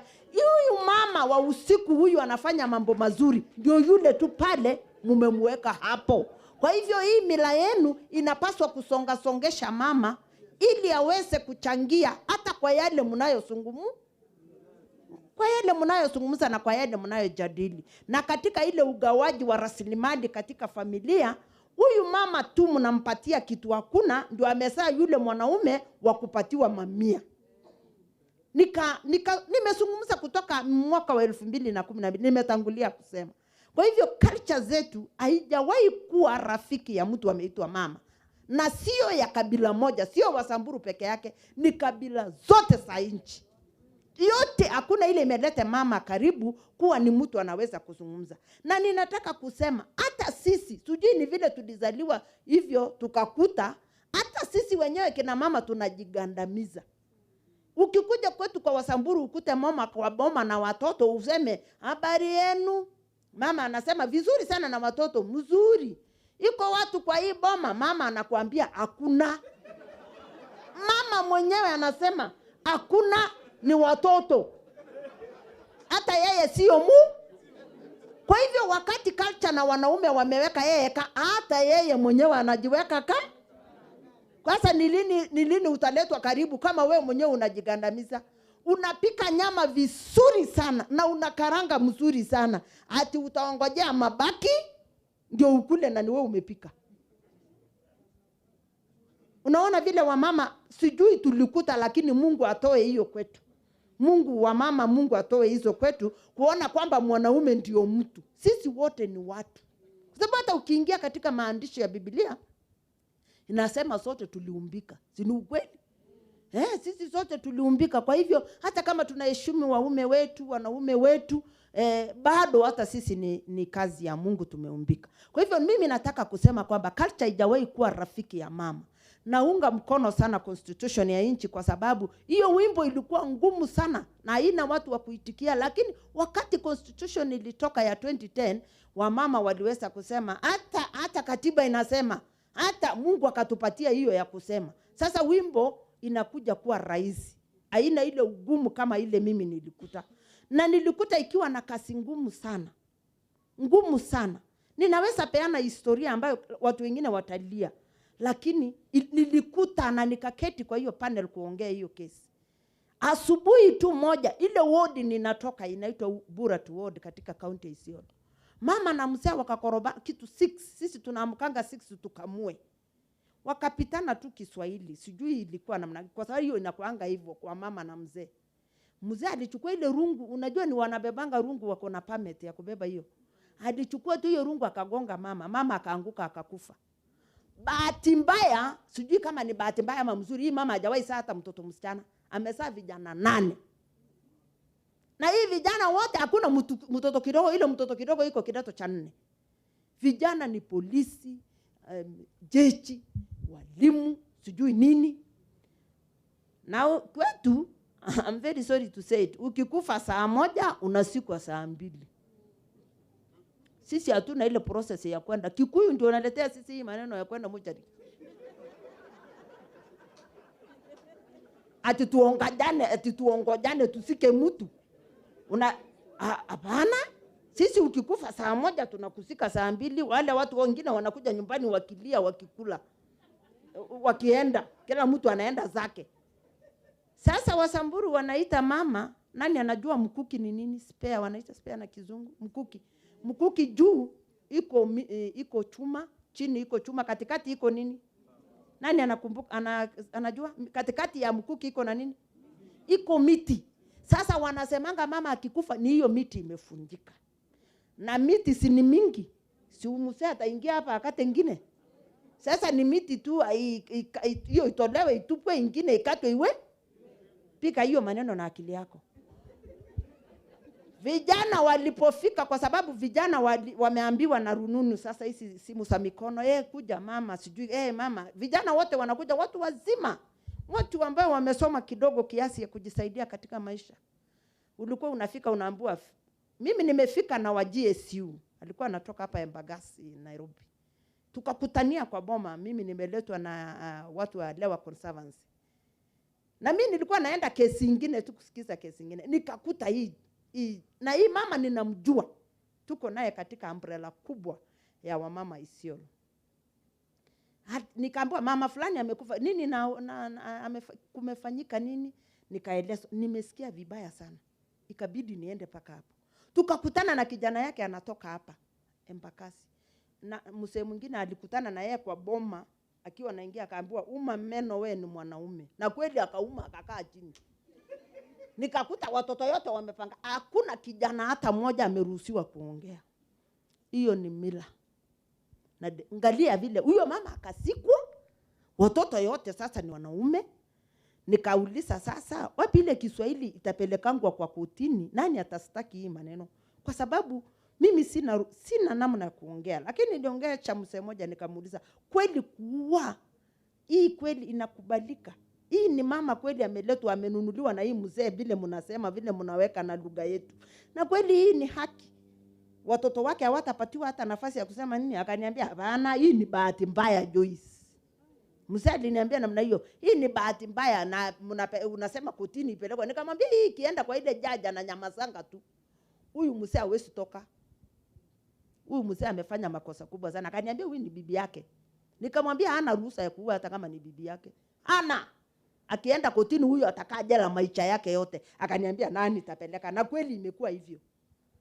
Hakuna mtu amepeleka. Na hiyo game ikaisha. Mimi nikipeleka nitatoa ushahidi wapi mama? Mimi nilisikia na unajua jaji, mimi nimekaa kotini, mimi najua. Jaji anatakanga fact, nani aliona, nani alikuwa hapo. Nitasema nini? Na ujue watoto yake hawawezi kukubaliwa, ni wanaume wote waliambiwa umeni meno. Mtu anauma meno na nyamaza. Na ilikuwa wiki 2 mzee alikuwa na siangi kingine. Alikuwa ameleta mama ingine vizuri ni miti ya muguki. Si alikata ingine na akaweka. Hata ukitingisa kichwa madam, hivyo ndio ilikuwa. Na hiyo ndio umbali mila imesukuma mtu ameitwa mama. Kwa hivyo tunapoketi kusungumuza na kubadilisha mila hii culture ya na AJS, tuangalie kwa undani kwa sababu kuna watu wameumizwa na hii mila na itikadi ya mila mbaya hii. Imeumiza watu wengine. Kwa hivyo tunapo hata sungumuza tujaribu kufuruta AJS, hata wale wasikii lugha, wale wasikii Kiswahili waweze kukuja kuona hii nuru ya muangaza kwa kila mmoja wetu. Si kwamba wewe ulienda kununua. Unajua huyu mtu hauwezi nunua binadamu. Ni urafiki, mnakuja mnakaa mnatengeneza familia. Hauna ruhusa ya kuua mtu. So ninataka kusema nini? Culture sio friendly na mtu ameitwa mama. Kabisa kwa mila zote na desturi zote za Kenya. Lakini kwa sababu tunajaribu kuelimishana ni kwamba hata huyu mama ana sauti. Kwa ana sauti na anapaswa kupatiwa hiyo sauti. Wakati unapatiwa kitu yako, inakuwa yako na watoto wako. Na huyu mzee hana nafasi tena ya kukuja kukunyang'anya kusema mimi ndio nilikuleta, hata hii watoto hukuwa naye, ulikuja tu kwenu peke yako. Ni kweli nilikuja peke yangu, lakini si tumekuwa wengi. Na kweli si nimefanya kazi mzuri hata kuongeza hii familia. Hivyo ndio wanajibu wanaambia watu. Na unakuta mama anakuwa scared kwa sababu ati anaambiwa unaongea nini, watoto si yako, ulikuja bila. Na kweli ulikuja bila. Lakini si wamepitia kwa mwili wangu wa jamaa. Na si mimi ndio nimeongeza, ninapaswa kuwa na ile nafasi ya kusema tuuse sisi wawili kama ni kuuza. Kama ni lazima niseme apatie mjomba yako, tumpatie. Hiyo lugha ingie. Kwa sababu kuna watu huko mashinani wanaumia sana. Nilitangulia kusema, labda kwa sababu muda yangu inaenda sana, nilitangulia kwamba Isiolo tuliweza kukaa pamoja kwa sababu ya mizozo ambayo tunasosana katika kaunti ya Isiolo. Kuna Waborona ambaye tunaita mlango kubwa sana katika kaunti ya Isiolo. Ndio unakuta uongozi wa Isiolo inaongozwa na Waborona. Kwa sababu gani? Ndio wengi. Tuko na Wasomali, tuko na Wameru, tuko na Waturkana na tuko na Wasamburu. Tunajiita 5 big tribes. Na tulikuwa tunapigana sana kwa sababu mahali nimetoka ama ile kabila nimetoka, sisi ni wakuchukua vitu ya watu. Usiweke jina kuiba, kwetu hakuna, tunachukuanga. Tunapiga nyinyi, tunachukua ng'ombeni. Tunapiga hii, sisi hapana friendly, tunapiga kila mtu. Tunachukua. Katika ile hali ya kuchukua, tulikuja kuona kwamba kotini haisaidii sisi kwa sababu hii muisi akifungwa hakuna kitu jamii itapata, na ni kama tunafaidi serikali kwa upande mwingine. Lakini tukienda kwa AJS, tuliweka mikakati na hawa wasee wameketi hapa, practitioners, tukasema kwamba tukatengeneza resolution ya inaitwa Modegash Declaration, ilifanywa Garissa. Tukasema kwamba japokuwa ilikuwa na kasoro kidogo, nikasema tutaketi turekebishe, maana ni sisi tulitengeneza. Ukichukua ng'ombe moja unaleta ikiwa ngapi? Tuko pamoja? Ukichukua 10 utaleta ngapi? Waisi wakaanzia kupungua. Kwa sababu gani?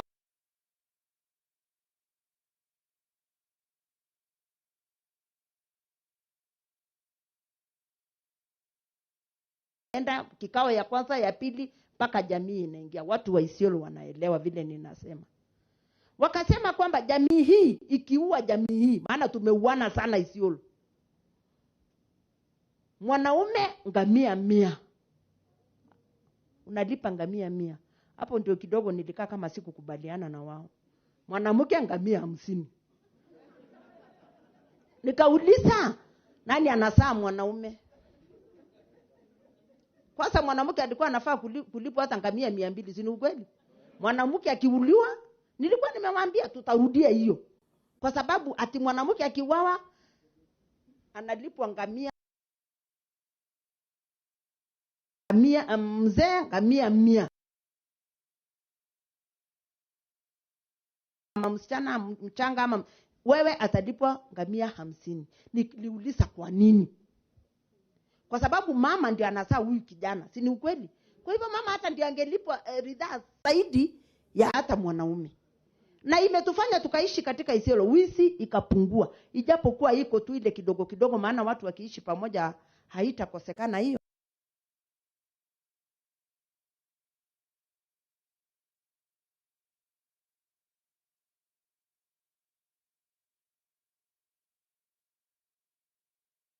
Ameoana, unakuta Msamburu ameoa Uturukana. Hiyo jamii itaitwa nini? Kabila gani? Kabila Kenya. Sasa wakati wa AJS tunaangalianga mama ni kabila gani Samburu, Joyce kuja hapa. Ama Joyce tuma wasee wenu wa AJS, wanaenda huko wanatatua, mila ya Turukana inawekwa chini na mila ya Wasamburu. Na tunapatanisha hiyo familia na inakaa mzuri. Kama ni Mero na Samburu, unajua watoto wa saa hii wamenyamasisha hata hiyo mila, wako karibu kunyamasisha hawa. Kwa sababu unakuta mtu anaenda Uganda anakuja na mwanamke. Sasa unapindua kama Wasamburu wanajua kupindua, wanasimamisha, wanakosa namna. Anaitwa mama. Kwa hivyo Wanakubali. Si kijana ndio ameleta shauri yako, kama anakula watu wewe ndio wa kwanza. Wanawacha. Nimependa sana vile vijana wa leo wanaishi. I thank God for that. Nashukuru Mungu kwa sababu hata hii watoto wanaenda kumaliza hii mila mbaya. Hii mila itikadi mbaya hii. Na unaletewa msichana msomi ambaye haambiwi. Iko mama mwingine alikuta kijana yake akipika. Alipika nduru akakimbia, nikamwambia nyamaza, hiyo ugali ni mimi. Alisema nani atakula hiyo chakula? Nikamwambia mimi ndio wa kwanza. Kwa sababu kijana alikuta kijana yake jikoni. Kwetu ni mbaya sana, lakini na leo ni sawa sawa tu. Wao hapana enda kuingilia wewe lete maneno yako ya mwaka wa 2020 ama 1920 na unalete sahi itaingiana. Leo watu ya leo nasaidiana. Kijana anashika mtoto, mama anaendesha gari. Sasa wewe kuja useme sijawahi ona mwanamke akiendesha gari, si wewe ndio mjinga. So nataka kusema nini? Hata leo msichana ya leo yule ameenda shule. Maana bado tunasukumana hata na maneno ya kupeleka wasichana shule. Pande ile ya unajua tumejigawanya sana. Watu wa pande hii ya juu yuko mbele sana. Sijui ni vile wasungu walitangulia kuja pande hii. Mimi sijui. Lakini bado tunaiga mifano yenu na tunajaribu kufuruta. Na yule anajaribu kusukuma hii AJS anasaidia pakubwa sana. Kwa sababu kuna watu hawatawahi ingia kotini. Hawa wasee wanajua. When Indre anasofu kesi 10, mimi nasofu moja tu. Musambura hawezi ingia kotini. Mahali polisi iko, hawezi kanyanga. Unajua kotini is composed of so many people. Iko watu wengi hapa. Iko mtu wa suit. Ile mtu wa suit aongeangi ile maneno ameona, ni ile ameambiwa. Na unajua ataambiwa mpaka maneno yake yote nakuwa kweli. Aya, iko askari polisi, iko hapa. Aya, hata ongea na wewe atakushika tu. Na ukikataa kwenda kotini, kuna warrant itatolewa hata ukiwa longolongo anakukujia. Huyo polisi. Sasa Musambura hawezi kubali kuleta kesi yake kotini hata ukimfanya nini. Hata akikosea nakwambia tukaeni tumalize. Hawa wanajua. Wakati mtu amefanya Abdullahi Haji Gojobe amefanya kesi 25 kwa mwezi, mimi nimefanya 3 tu. Na ile 3 ni ile inaitwa ya familia ya ndani ya nyumba, mzee na mama. Wale wako hapa karibu na town hawa, wajuaje hawa wanakaa hapa wanajua Kiswahili. Wanakosana na mzee. Akiona mzee wamepigana, wamechukua na polisi, wamepelekwa, naambiwa Joyce kuja hapa, umefanya hiyo ndio cases mimi nafanya kwa urahisi. Ile ya kettle wrestling ninafanyia huko ndani. Na na soft kwa urahisi sana. Kwa hivyo nataka kusema nini? AJS ina mkono mzuri sana hasa kwa watu ambao bado itikadi ya mila imetufunga miguu. Imetufunga mikono katika ile hali ya kufanya nini. Kwa hivyo nataka kusema nini? Tunajaribu sana kukimbizana na nyinyi ambao mko Kenya yetu juu. Sana. Unajua kwetu, I'm very sorry to say that, usiseme mimi ni tribalism. Tukiona Kikuyu tunaonanga Musungu. Kwa nini? Huyo Kikuyu atajaribu kuona wewe umekaa mzuri sana. Irura, Madam Irura, Lady Justice Wankobo, I think ako kwa hii congregation, mimi sijui. She is the one ameintroduce maneno ya AJS. Na aliifanya kwa nguvu yake yote. Mungu ambariki sana. Tukaletewa Professor Ngoge wakati alikuja kuintroduce. Amekuja kuintroduce na kutufuruta. Tulikuwa tunasema huyu sasa anaongea. Kumbe analete maneno ambayo tumekuwa tukitamani. Maneno ambaye tumekuwa tukitamani kuyafanya, lakini hatuna ile uwezo ya kuingiza katika Kiswahili. Unajua wakati tumesomewa katiba na tukafundishwa, tukakuja kuona kumbe tukiketi, wakati wacha nikupatie story mzuri. Murani akapiga mwingine. Polisi walikuwa karibu, wale wanaitwa NIS, wanachunga barabara sijui nini isifanyike. Wakachika hawa na lazima wakaleta Achas to Isiolo. Achas is in Samburu East. Wakaleta Isiolo. Niliitwa haraka nikapo kuja ongea hii wakati nilitoa hiyo vijana. Unajua vijana, kila kijana alinipea ng'ombe. Najaribu kukataa, mama chukua. Wewe unajua umetutoa kwa shida. Wanaogopa kotini mbaya sana. Kwa hivyo ninataka kusema na walipata justice, na hata wanakuwa ile, hata wanaume wa kwetu ikifika story ya kotini ile wanaume inakuwa chini. Wanaregea. wanateremsha sauti, ile ukali inaisha. Tumalize hii. Hawataki. Na ndio sababu unaona AJS inasaidia wengi sana. Hata jaji ule ako sahi, Luse Mutai, ako na kibarua kigumu sana Isiolo. Mtu wa Msamburu akistakiwa hawezi kuja, anasemekana tu mention ile ya kotini. Mwaka naenda, mpaka anarifaa kwa AJS.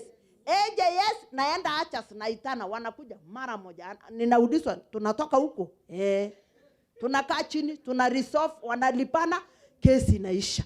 So, ninataka kusema nini? Kuna bado wale watu ambao wameshikwa na mila huko ndani, wanaogopa hii process ya kotini. Na hata ndugu zangu, kotini ni mzuri sana, lakini inavuta maneno.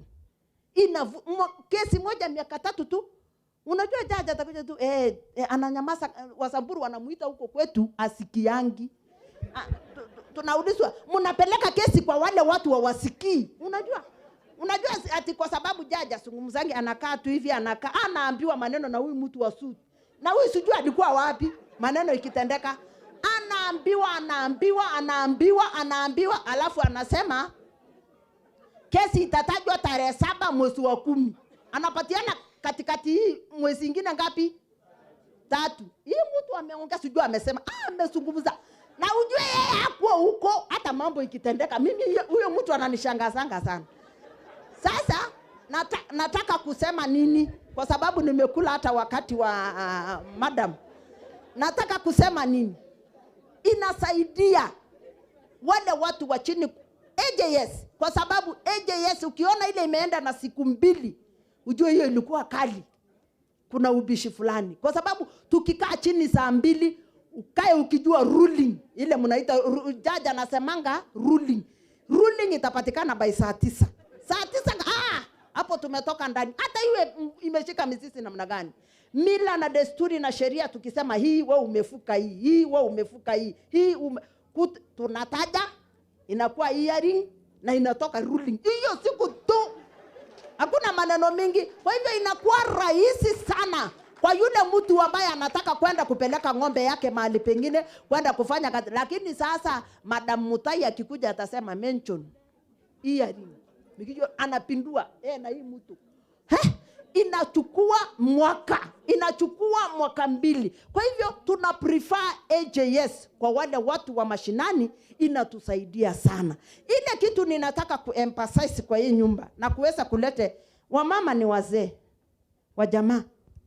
Wanaume, I salute you kwa sababu mnaendelea kukubali maneno mingi na mmekubali hiyo maneno hata ya wamama. Ninasema asante sana, Mungu awabariki sana. Wamama ni wazee.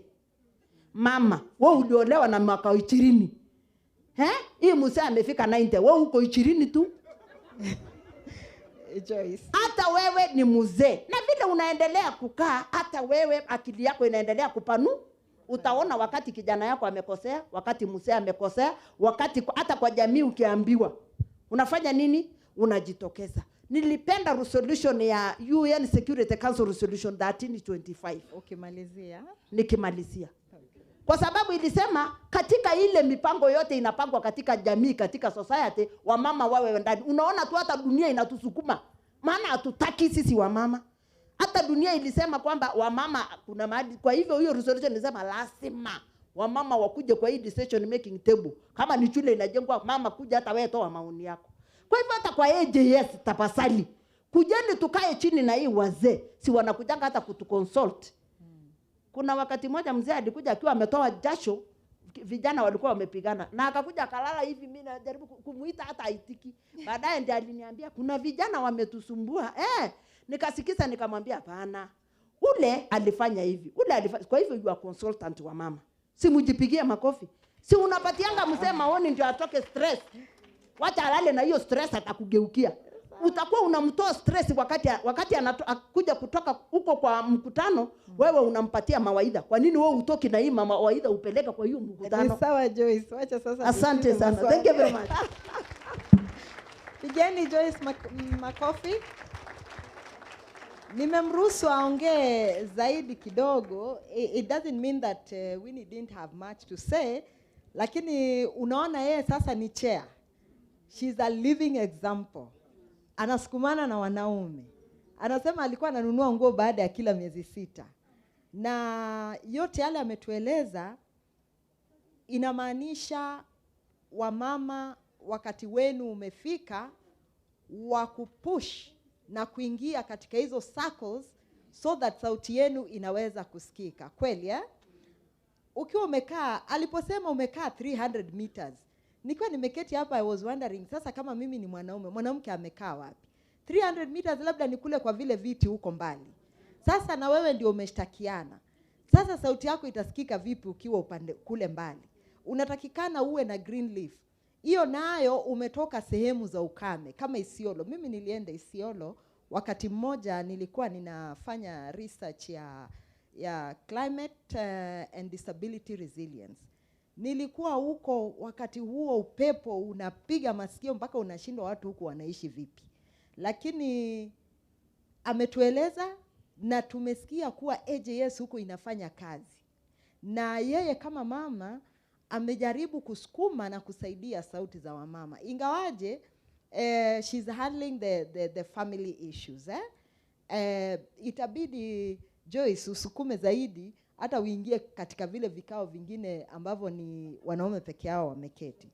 So tuwapigie makofi, tupigie Winnie na tupigie Joyce makofi. So huu wakati bado tuko within the time. Tuliambiwa tusiondoe gari zetu tuende tukakae parking. Mliambiwa huku ni kare na kila mtoto ako na gari. Na wakitoka shule, you can imagine like Kilimani is here. Kila mtoto ako na gari, ako na dereva. So tutakaa kwa parking. Ningependa kufungua huu wakati kwa maswali. I don't know whether we have an usher around here ambaye atazunguka akipick the questions, akipeana mic. Kasaya, okay. You can, one usher can, okay. Okay. So tutauliza maswali. Okay. Tutaanza na ndugu hapa. Utasema jina lako, alafu useme unaelekeza swali lako kwa nani, ndio akusikilize vizuri. Yes. Kwa jina naitwa Nzioki wa Makao. Mimi ni mmoja wale hawasikii na sikiza kesi hapa Nairobi. Mimi ni judge. Yangu naelekeza kwako Lois. Katika zile vikao mkonazo mkitatua hizo shida, ukiangalia hapa usoni, unaona nafasi nyingi zikipatikana za wanawake wengine pengine wapate nafasi kama wewe, ama wewe ulikuwa tu mmoja wa wale wamefaulu kuingia katika AJS, ama kuna wengine pia wanakuja? Asante, tutachukua maswali kama 4 ndio sasa yajibiwe. Yes. Kwa majina ni Tom Ondiro. Kwa Joyce tu. Kwamba unashughulikia viezi vingi, isipokuwa sijasikia vile unasuluhisha kesi ya assault,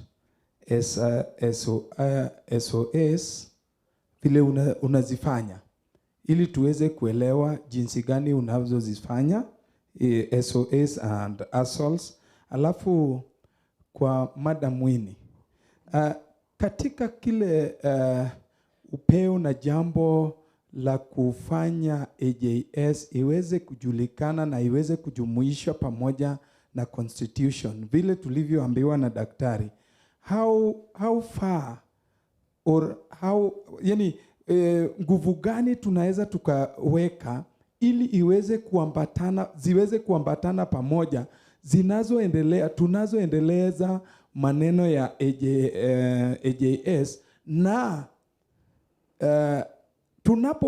tunapoendelea na AJS, are we going to go out of our ways when it comes to ADR ambazo wazee wengine kule mashinani bado wanafanya?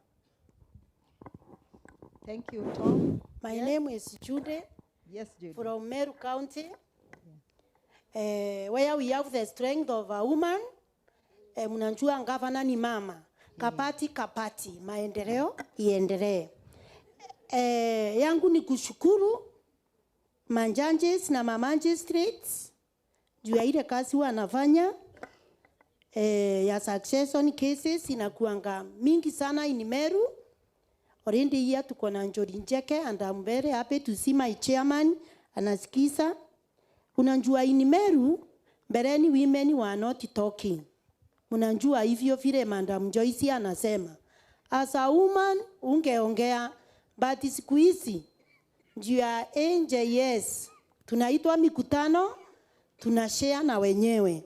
Yangu inaenda kwa Madam Winnie, juu ni swali. Article 11. Siku hizi umesema variety to culture. My dress, my choice. Na manjanji wako hapa na Mamanje Street. Siku hizi unaona our students wale wako Macorange town, nguo zingine mpaka unavunga macho. Vijana wameanza kushuka nywele, wengine wanavaa marinda. Hiyo ni culture. Na ukiita watu kwa ofisi muongo, ana excuse my dress, my choice. Hakuna mahali utanipeleka. Hiyo ingine inaenda kwa Madam Joyce surely. Kuna kitu tunaitanga factual lie. Unaweza kutuangalia akili hivi uone kama tumechoka au kaniu. Kwani ni uwanja umeweka 300 ili huyo complain nawe uko na hamuna microphone na ni mambo ya inaitwa shona na mko uko. Tuseme uko na Brenda na mimi niende uko na microphone surely. How will you give that ruling unasema ama hiyo judgment? Hiyo ni yako, utatueleza hiyo. Asante. Thank you. Asante Judy. So tutajibu haya maswali manne, alafu tutachukua another second round of questions. So the first question, Joyce, to summarize answers. Nimejua unaweza ongea sana. So to summarize, so utamjibu is justice Nzioki? Nyinyi wenye msikizi sasa utajibu swali lake na pia utajibu swali la Tom ambalo kuhusu kesi assault na SOS. Elewe, alafu tutarudi kwa Winnie. Wamama wengi sana wamekuja kwa AJS. Nisikia swali lako vizuri sana. Wako wengi sana, na ukifuata kesi ya Elizabeth Kibrun ambaye aliuawa Isiolo, ambaye Kenya nzima iliweza kujitokeza kuweza kukataa hiyo kesi, imekuwa spearheaded na wamama wa Isiolo wakiwa lead team ni Grace Lodim. Kwa hivyo wengi sana saa hii wamejitokeza kwa AJS kuweza kuketi chini kwa zile barasa na kusikiza. Swali lingine? Yes, swali la kwa kuhusu kesi ya assault na SOS ambayo muulizwa ni Tom, na unaweza iunganisha pamoja na Judy ya factual lies. Unatoa ruling na mtu amekaa 100. Hiyo kesi umesikiliza aje? Inawezekana kwa sababu nafikiri 300 meters haiwezi kuwa umbali kiasi ile. Ni mbali.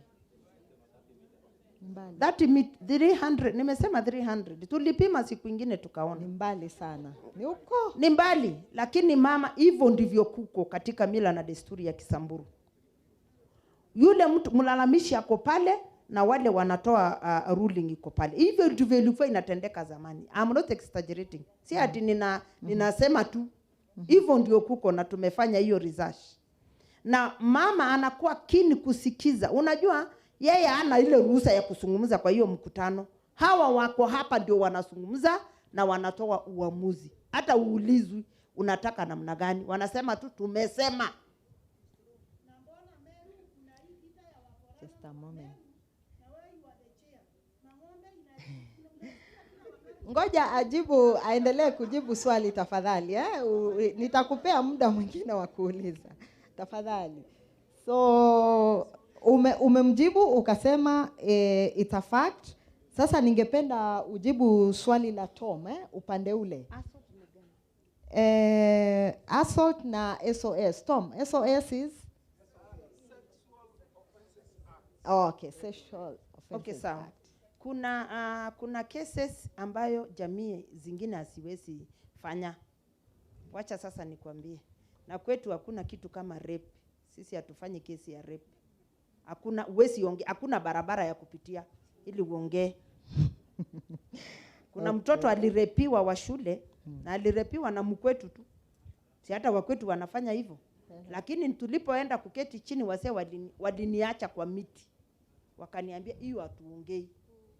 Kwa hivyo haina barabara ya kuongelea. Aliniambia kama sasa ni kwa wale watu kwa ile nyumba peleka hawa. Kwa hivyo hata tuliondoa katika AJS ya kwetu. Hatuongei maneno ya rape na ile maneno ya violence, domestic violence, ile mtu anaumizwa. Ule mtu anaumiza mwingine, anakata mkono, anakata mguu, anadunga na kisu. Hiyo tuliona ikiwa criminal ambayo huwezi kuketi chini ya mti. Yes. Okay, so Tom, umesikia huku mambo ya hakuna na hata hakuna hiyo space vile mila zao ziko, hiyo space haiwezi kuwa openiwa up. So I will go straight to Daktari here, Winnie. Winnie, the last question, actually the first question, it's about awareness, training, how far have you gone ili uweze kuzimarry the two, the AJS and the Constitution? Yeah. Okay. Thank you.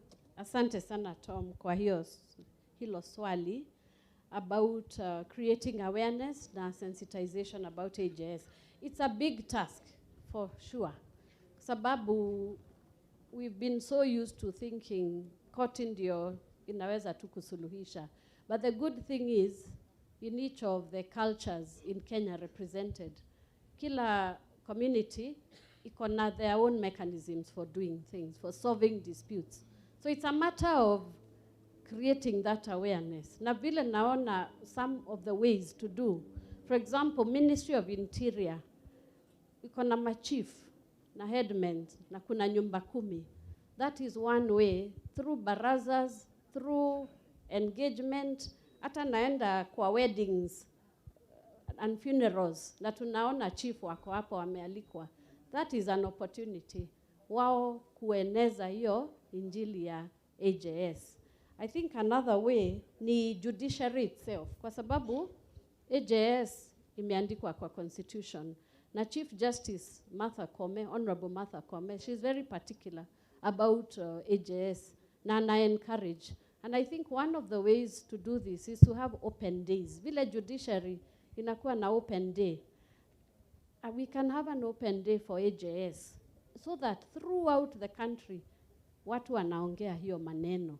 Na ndio hata hizi difficult issues kama za culture, za gender, za youth, watu wanaweza kujadili. Kwa hivyo I think it's just making sure you're always talking about it. Hata kwa class, in the universities, somebody talked about a curriculum. Ni vizuri, hata walimu, hata kwa mashule, primary, secondary, watu waongee hiyo maneno.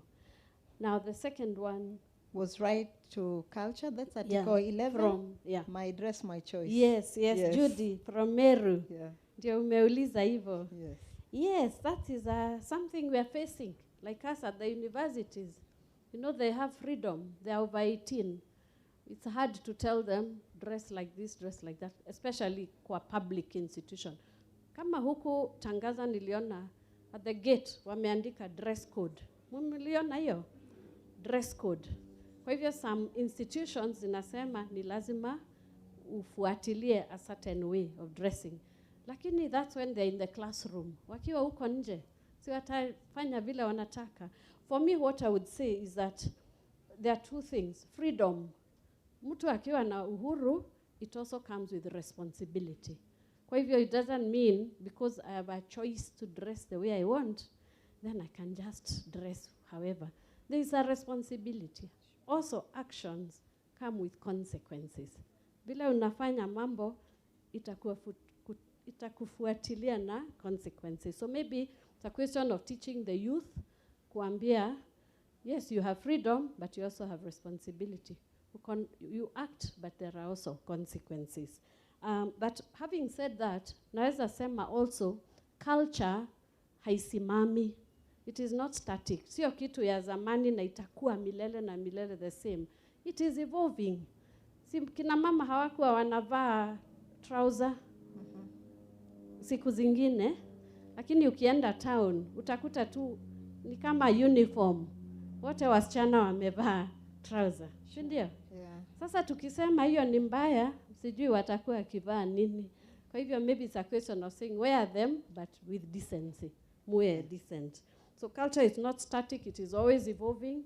We should also be open. So to insist it must be this way and this way. But actions have consequences. Freedom comes with responsibility. Freedom comes with responsibility. So we will go to a second round of questions.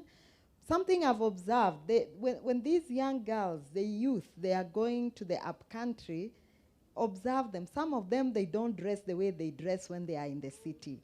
That is now when we need to ask them, mbona ukienda kwa shosho unavaa hivi na ukiwa hapa Nairobi unavaa hivi? In their mind, they know that the way they are dressed is not right.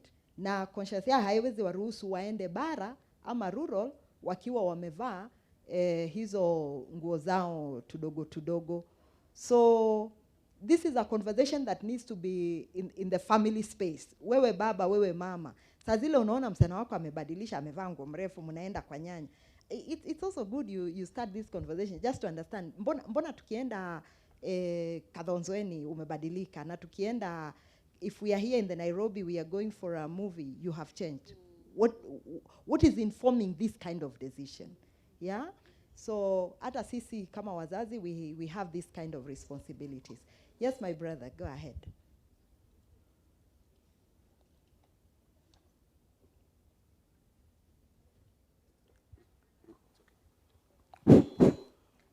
My name is Felix Okal. I'm an elder from Luo Nyanza. I'm also a lecturer at the university dealing with peace and conflict. My sister from Samburu, there is an area you have really missed. I listened. Kiswahili. No, I can speak both, but let me use the one. I will. Your language, your choice. Yes. Mama kutoka Samburu. You know, when they hear Maluo, they think I don't know it. In fact, I was the best in a high school in Kiswahili. Otherwise, let me just explain because I want to be very short. One thing is, Mama umesema, nimeona mnafanya kazi mzuri huko. Wakati nilikuwa teenager, niliishi na Wasamburu na Waturkana. My name is Okal, but in Turkana wananiita Ekal. Okay, ile mahali hujasema kabisa kuna watu wa makanisa. Sijasikia nyinyi wenyewe mkiingiza watu wa makanisa katika mambo ya culture. Kwa maana ninajua huko Turkana wanawake na watoto walikuwa group moja. Hawakuwa wanaongea wakati wanaume wanaongea. Sasa sijasikia vile wewe wakati huu inatakikana watu wa makanisa lazima wawe karibu ili wafanye vile profesa amesema. Muongee na hawa ili wazee wasikie ati wanawake na watoto ni kama other adults. Ya pili, rape vile mnasema inaweza kuthibitisha hakuna rape in pastoral areas. In fact, it is a freedom. Nilikuwa nikiona wanaume wanatembea uchi, wamama wako hapo, hakuna maneno ya grabbing. Otherwise, hata sisi watu wa hapa, when did we start maneno ya raping? Before independence, among the Luos wale wako hapa, especially kutoka Siaya, msichana lazima wanaume waende kwa soko, waseme unataka gani, yule ama yule. Yule ndio mzuri. They just go and wanambeba. See, like forced marriage, and it was allowed, and the women were enjoying it. Kwa hivyo rape ni wakati huu tu. Otherwise, ile ya mwisho, wakati huu, wakati mnaongea maneno ya sheria, bado nyinyi mnajenga ama wanaume ndio siku hizi wanajenga? Kwa maana nyinyi pia lazima mjitetee. Mkiona upande wenu ni wanaume, ni wanawake, lazima wapatia wanaume kazi yao na wanawake kazi yao. Hiyo distance wanasema huko, niliona wazee wakiongea, wamekaa chini, wanasema tu So some cultures are good, but we are trying to force them. But as the professor said, they are dynamic. Wanaenda pole pole.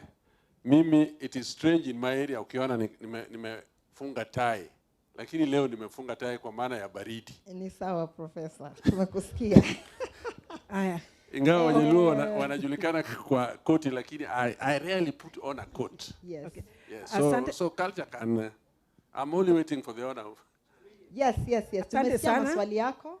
Umepewa microphone huku. Kwanza kabisa nataka kumshukuru Mama Joyce. Jina lako tafadhali? Jina langu naitwa Caroline Oyumbo. Natoka Homa Bay.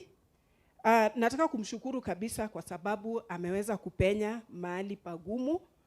Kwa sababu ya hiyo ni shukrani, kwa sababu umepatia wamama tena hiyo ari ya kuweza kuishi na kuweza kusema mambo yao.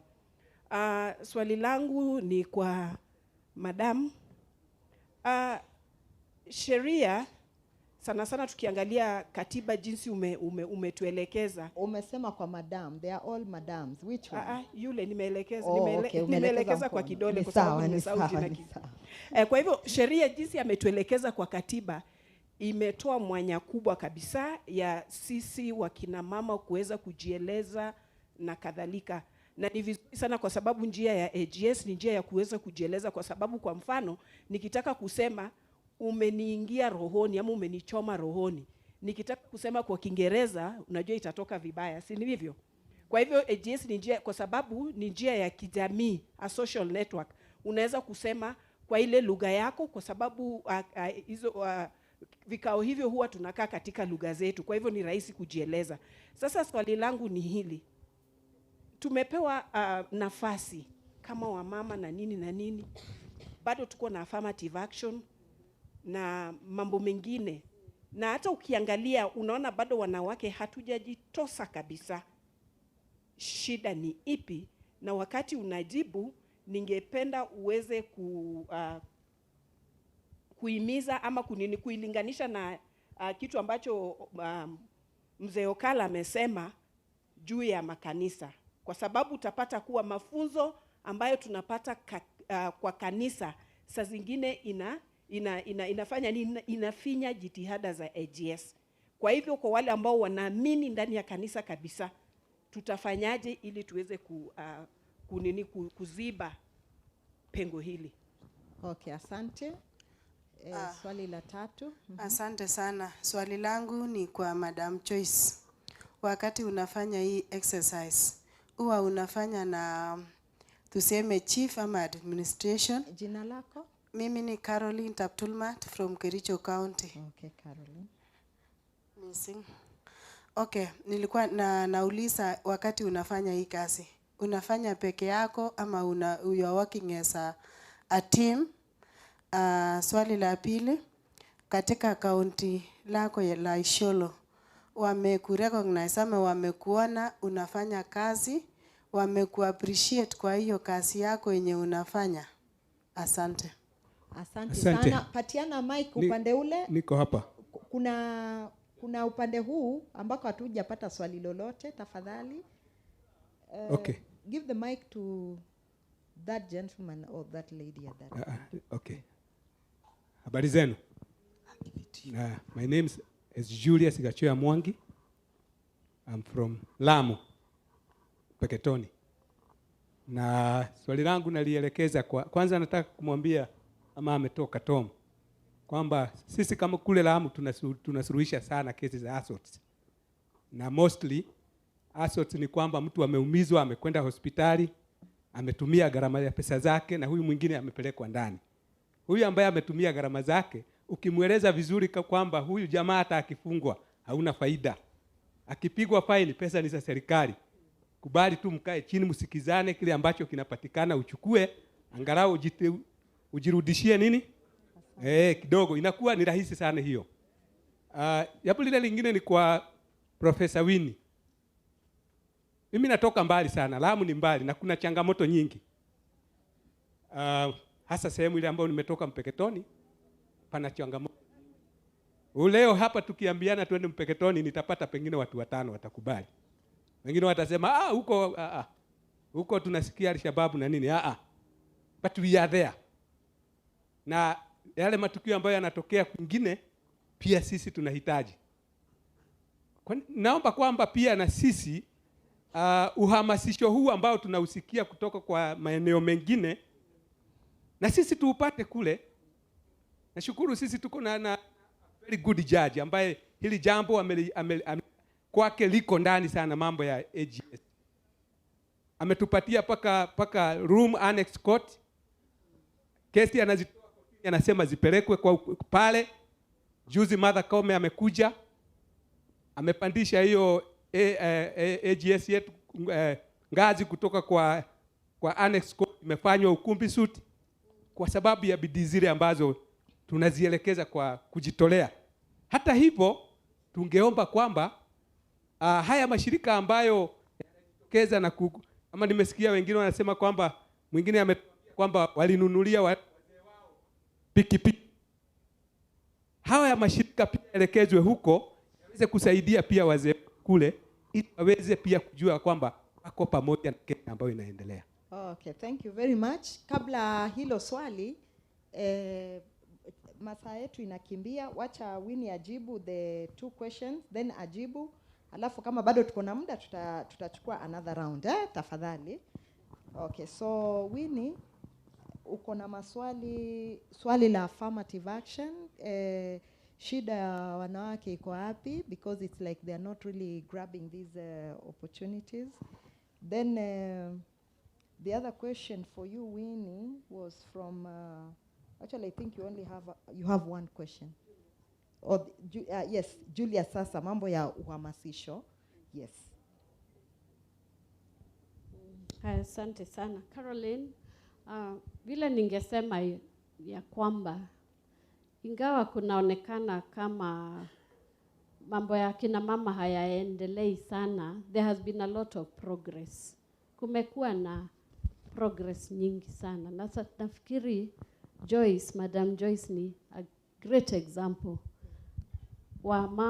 She's a woman in a male-dominated society. Kule wa kina mama hawana sauti, lakini she has been able to get to that. That is really great and commendable. Na nafikiri ya kwamba kina mama kama Joyce na other leaders, they are role models. Watu wanaweza kuangalia vile wameenda na kuwa inspired. Kwa hivyo, especially for the young people, young women, role models ni very important. Wale wanaona wametoka mbali na wameenda juu. So we need champions for gender justice. We need role models. Wale wanaenda na waonyeshe kwa example, this is possible. Sababu, I think the main problem ni ati kina mama hawajui the power that they have. Hawajui wako na power, wako na sauti. Lakini wakifahamishwa wanaweza. Kwa hivyo, there's progress, but there's still a lot to do. So, and also, then there's a question that Tom aliuliza. No, I think it was still, Carol. Anyway, Felix, about churches. Now, Caroline hata yeye anauliza. Nafikiri ya kwamba makanisa, na sio tu makanisa, but also the other religious communities, whether it's the mosques, the imams in the mosques, the people in the temples, the leaders, religious leaders, wako na a lot of influence. Kwa sababu watu huwasikiliza. Simuliona Shakahola, vile watu wanasikiliza watu wa kanisa. But that was a bad example. Lakini for those good leaders in the churches, in the mosques, in the temples, watu wasikiliza na wanaweza kuwa na influence. Kwa hivyo, inawabidi the leaders, the religious leaders, hata wao wachukue hiyo mwito wa AJS na also wa collaborate, wafanye kazi pamoja na AJS mechanism. So hata ikiwa ni huko Isiolo, sijui kama kanisa is very strong, but you can work together with the churches.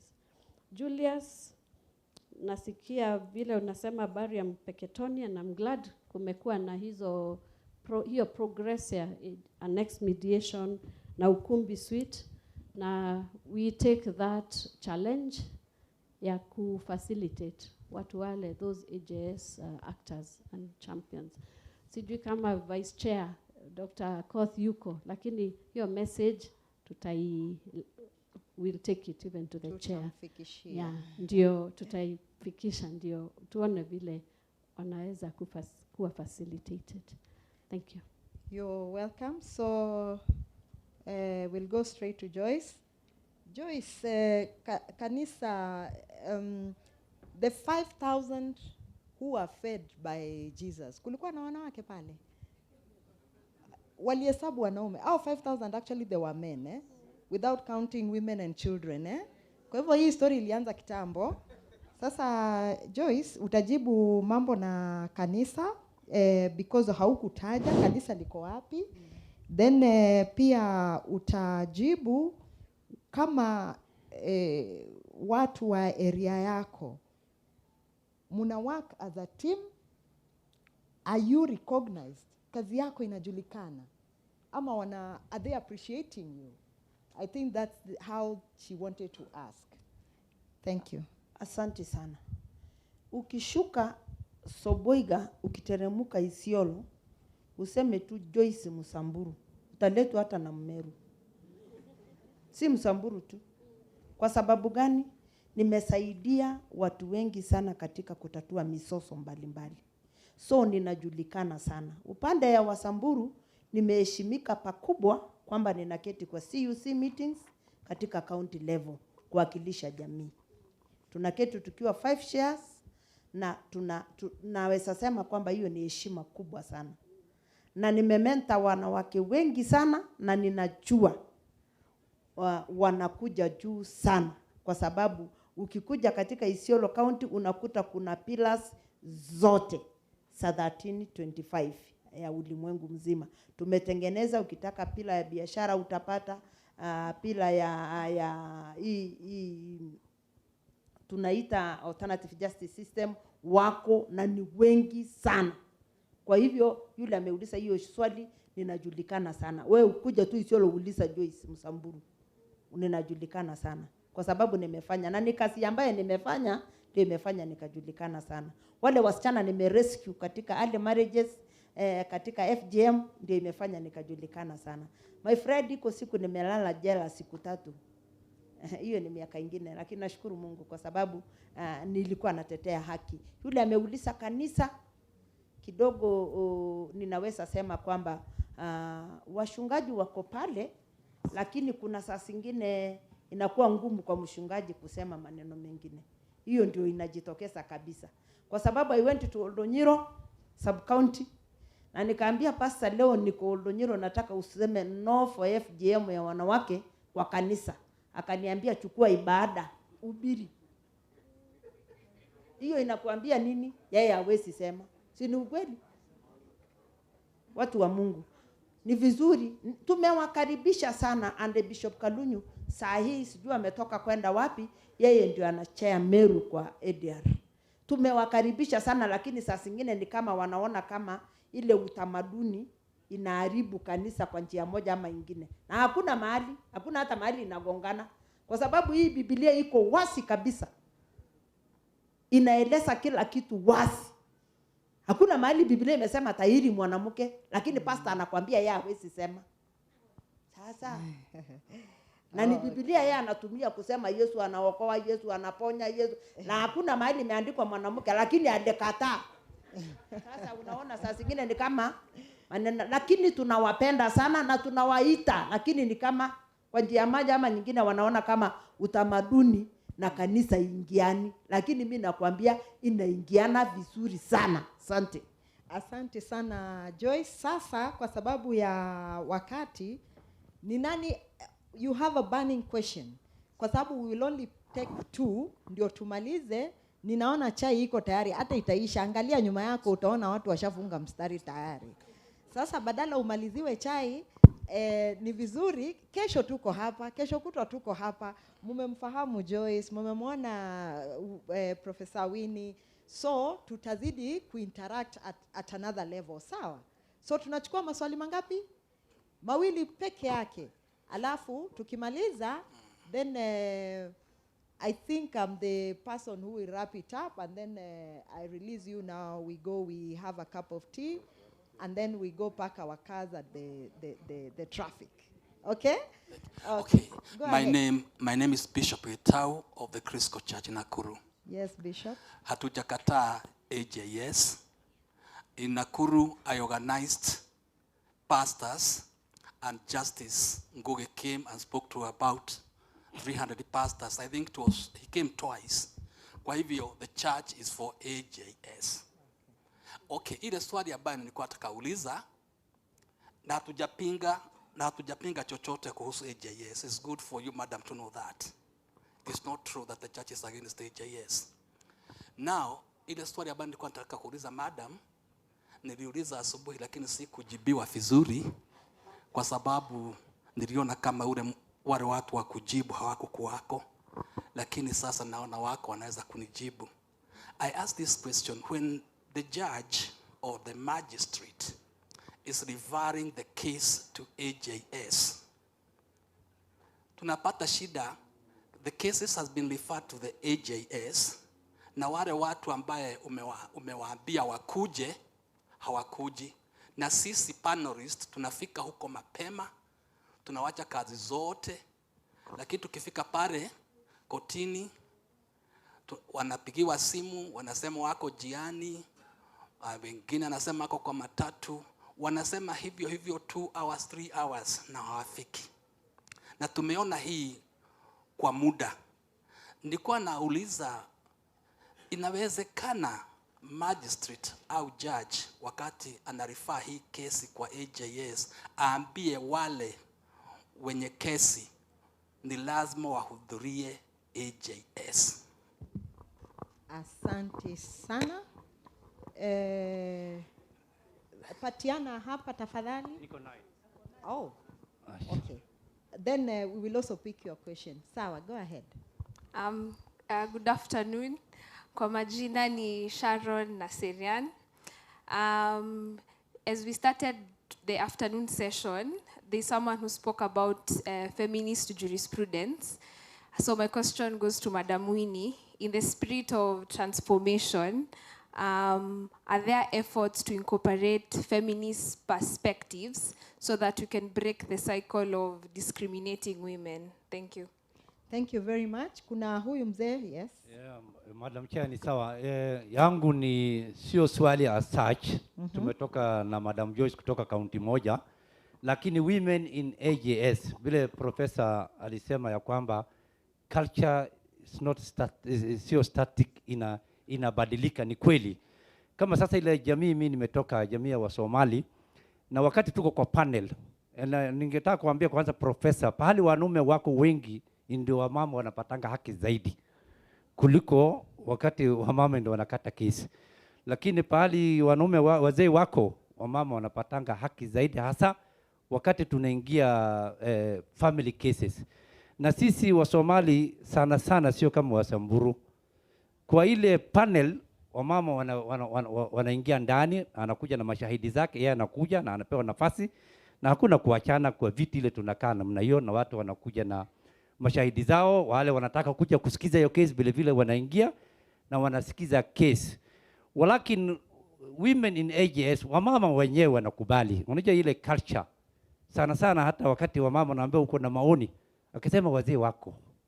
So hao huwa wanajiondoanga sana sana kuingia kwa kukatanga case, ama saa zingine wakati maneno ya kesi inaendelea, wamama mara mingi hao wanajiwekanga chini. Lakini wakati huu, kwa sababu culture inaendelea kubadilika, zamani wakati kijana anazaliwa kwa nyumba, unasikia tu huko wamama wanapiga lelelelelele.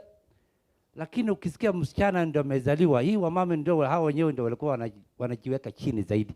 Unaona inanyamaza. Alafu hata nauliza, haya amejifungua nini? Amesema amejifungua yeye mwenyewe. Yaani maanisha ni hao wenyewe. So sawa, tumekusikia. Sasa mimi nakwambia, lakini wakati huu kwa sababu ya wasichana, nyumba ile msichana sasa amezaliwa ama msichana akipata kazi, hiyo nyumba inaangaliwa zaidi kuliko vijana wanaangalia wazazi. So siku hizi wasichana ndio wanaangalia boma zaidi. So wanakuwa appreciate. Hata kwa hiyo ukienda shule, ukiangalia mashule line wakipanga, unaona vile wasichana wanaenda shule kwa familia, wanasomesha wasichana zaidi sasa. So hivyo culture hii pole pole itakuja kubadilika, na wamama kwa hii mambo ya AJS watakuja kusikika. Hao wenyewe kama watakuwa aggressive na kujiingiza kwa kesi. Sasa hao ndio wanajiwekanga kando, lakini sisi hatuwatoangi, wanakuanga na sisi tunasikiza.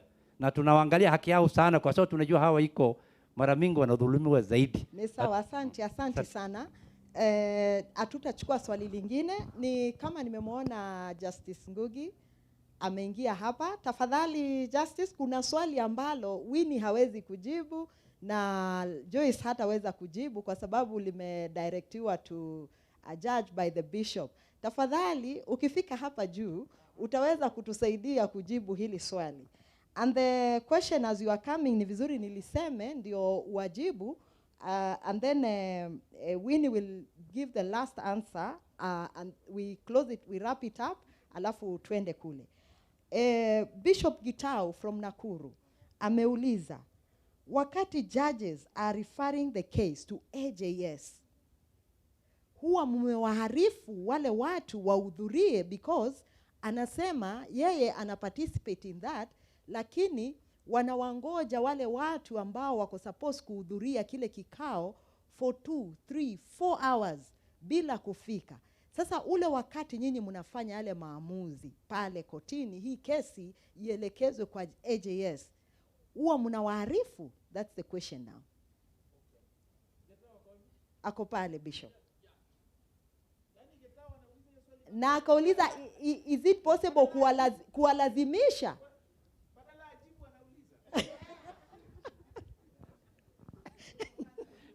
Bishop Gitau, ujambo? Nimefurahi sana kukuona. Bishop Gitau, kwani sisikii? Yaani amnisikii? Oh, mnanisikia? Sawa. Bishop Gitau is one of pioneers the model in Nakuru. So I know he was asking that question to be provocative. But we will answer it anyway. Alianza kuuliza asubuhi? Tangu asubuhi. Ameuliza hilo swali, kwa hivyo kuna kitu kinamsumbua. Haya. Sasa the way the model works, at least the Nakuru model, but it's I think all the models, wakati judge anarifa kesi kwa zile court annex models, judge amoripa koti anawaelezea wale ambao wanahusika kwamba amerifa kesi kwa AJS. Nakuru AJS tuko na registry ya AJS. Kwa hivyo anaporifa kwa hiyo anawaambia mwende pale kwa registry, alafu mtakapoenda pale registry mtapewa tarehe ya kesi pale registry. Sasa wanapoenda registry wanapewa tarehe. Saa zingine wanaweza kwenda kwa registry kuwe tarehe kamili hajapatikana. Kwa hivyo wanaelezewa, watapigiwa simu wapewe ili wapewe tarehe. Wakati mwingine wanapopeana simu inakuwa ile simu haingii, ama inakuwa simu haikuwa yao. Unajua kuna watu hawana simu, labda anapeana simu ya mtoto wake ama ya jirani. Kwa hivyo saa zingine kunakuwa na changamoto ya kuwa contact. Kwa hivyo saa zingine hiyo inalete changamoto kidogo, ama wakati mwingine pale coordination kwa registry inakuwa kidogo. Wajua ni kitu mpya, si ndio? Kitu mpya kawaida huwa na teething problems. Kwa hivyo nafikiri ile shida iliyoko saa zingine hiyo teething problems inakuwa ndio inaingilia kati. Wakati mwingine pia watu wanakuwa wamekubali wataenda kwa AJS, alafu wakirudi nyumbani wanaongea na watoto wao ama na jirani, wanaambia usiende, afadhali kesi yako ifanyike wapi? Kotini. Ama saa zingine ile nyingi huwa wanaenda kuongea na wakili. Wakianza kuongea na wakili anamwambia Na mnajua sasa wakili anasema hivyo kwa nini, si ndio? Sasa hiyo saa zingine ndio huwa inaleta shida. Sasa siku ya kesi ikifika, Bishop Getao pale amejitolea kuja kusikiliza kesi, anangoja, hawakuji. Sawa sawa. Lakini ukweli ni kwamba hata kotini, si hata kotini tunaendaka kotini tunangojea na litigant akuji. Saa zingine, na si mara chache, saa zingine una dismiss kesi kwa sababu hawakukuja kotini. Na inakuwa hivyo, alafu baadaye mwaka moja wanakuja kusema ilikuwa ikaenda hata sikupata notice na nini na hivyo na hivyo na hivyo. Kwa hivyo hiyo ni kawaida wakati watu wanapofanya kesi, huwa inatokea hivyo. Sawa sawa. Yeah. Lakini huwa wanaarifiwa na guidelines zinasema kamili tu vile huwa wanaarifiwa. Yes, uliza. Justice Ngugi. Asante judge kuniruhusu niulize hii swali. Ninauliza, naitwa Mary kutoka Kakamega County ya Mamedieta. Shida ambayo tunakumbana nayo mashinani, unapata sisi haturuhusiwi kufanya capital offenses, criminal cases, but unapata I have a case ambayo ndugu na ndugu walisosana kwa shamba kwa muda. Wakaenda kotini, wakati walitoka kotini kesi imeahirishwa, mmoja akachukua panga anaanza kufyeka kwa mpaka. Huyu mwingine akakuja na chembe anataka kuanza kulima. What happened was huyu wa jembe alihit ndugu yake na akakufa. Community ilichoma manyumba wakafukuza bibi, but because I'm also a human rights defender, because of the women and children we intervened, tukaweza kusave mama na watoto. Na kile kinasumbua mimi ni kwamba wanapoenda kotini wenyewe wameenda kukaa kama wazee, wametengeneza minutes, wamepeleka kwa faili ya kwamba wangependa hiyo kesi isikizwe nje. Wakati wanaenda kotini, jaji anaangalia file, anawaambia kujeni siku fulani, naendelea kuahirisha. Hawa wanarudi kwangu. Sasa mwishowe the court prosecutor akawaambia this is a very sensitive case because human rights defenders walikuwa ndani. Nendeni mpembeleze kiongozi wa human rights defenders, akikubali yeye akuwe kotini na aseme hao watu wamesikizana. Mimi nimeokopa because it's outside my mandate. Can you advise me? That's an individual question. Justice, just have a seat. Thank you very much. Hichi kipindi chetu kila mtu ako na swali. Kweli urongo? Na tumejibu maswali mengi kabisa. Na I thank all of you because even Dr. Winnie and Joyce wameweza kujibu maswali. Maneno ya wamama mumeyasikia. Maneno ya wanawake hapa pia mumeyasikia. Mukaambiwa vile katiba inasema what AJS is doing. And the ultimate conversation here was how to marry the AJS and the Constitution, because Constitution imepea wamama nguvu nyingi, lakini tukirudi kule kwa jamii mashinani, sasa nayo culture iko na mambo yake. Kweli urongo? Hivyo ndivyo tumeongea hapa. And then I advised you that we are here tomorrow, we are here the day after tomorrow. Sasa hayo maswali mlio nayo individual questions, mnaweza uliza daktari, sasa ile mnaenda kupata kikombe cha chai, mnaweza kumuuliza Lois, sasa ile mnaenda kupata kikombe cha chai. Si mjipigie makofi. Jipigieni makofi. Justin nilikuwa nimempa muda tu kwa sababu amekuja na hilo swali hawa wawili hawangejibu. So thank you very much. God bless you. Tomorrow we are going to be here and we continue with this conversation. God bless you so much. You're welcome. May I also thank our moderator, Helen. Brenda. She's done a fantastic job. So let us thank her also. Thank you, everybody.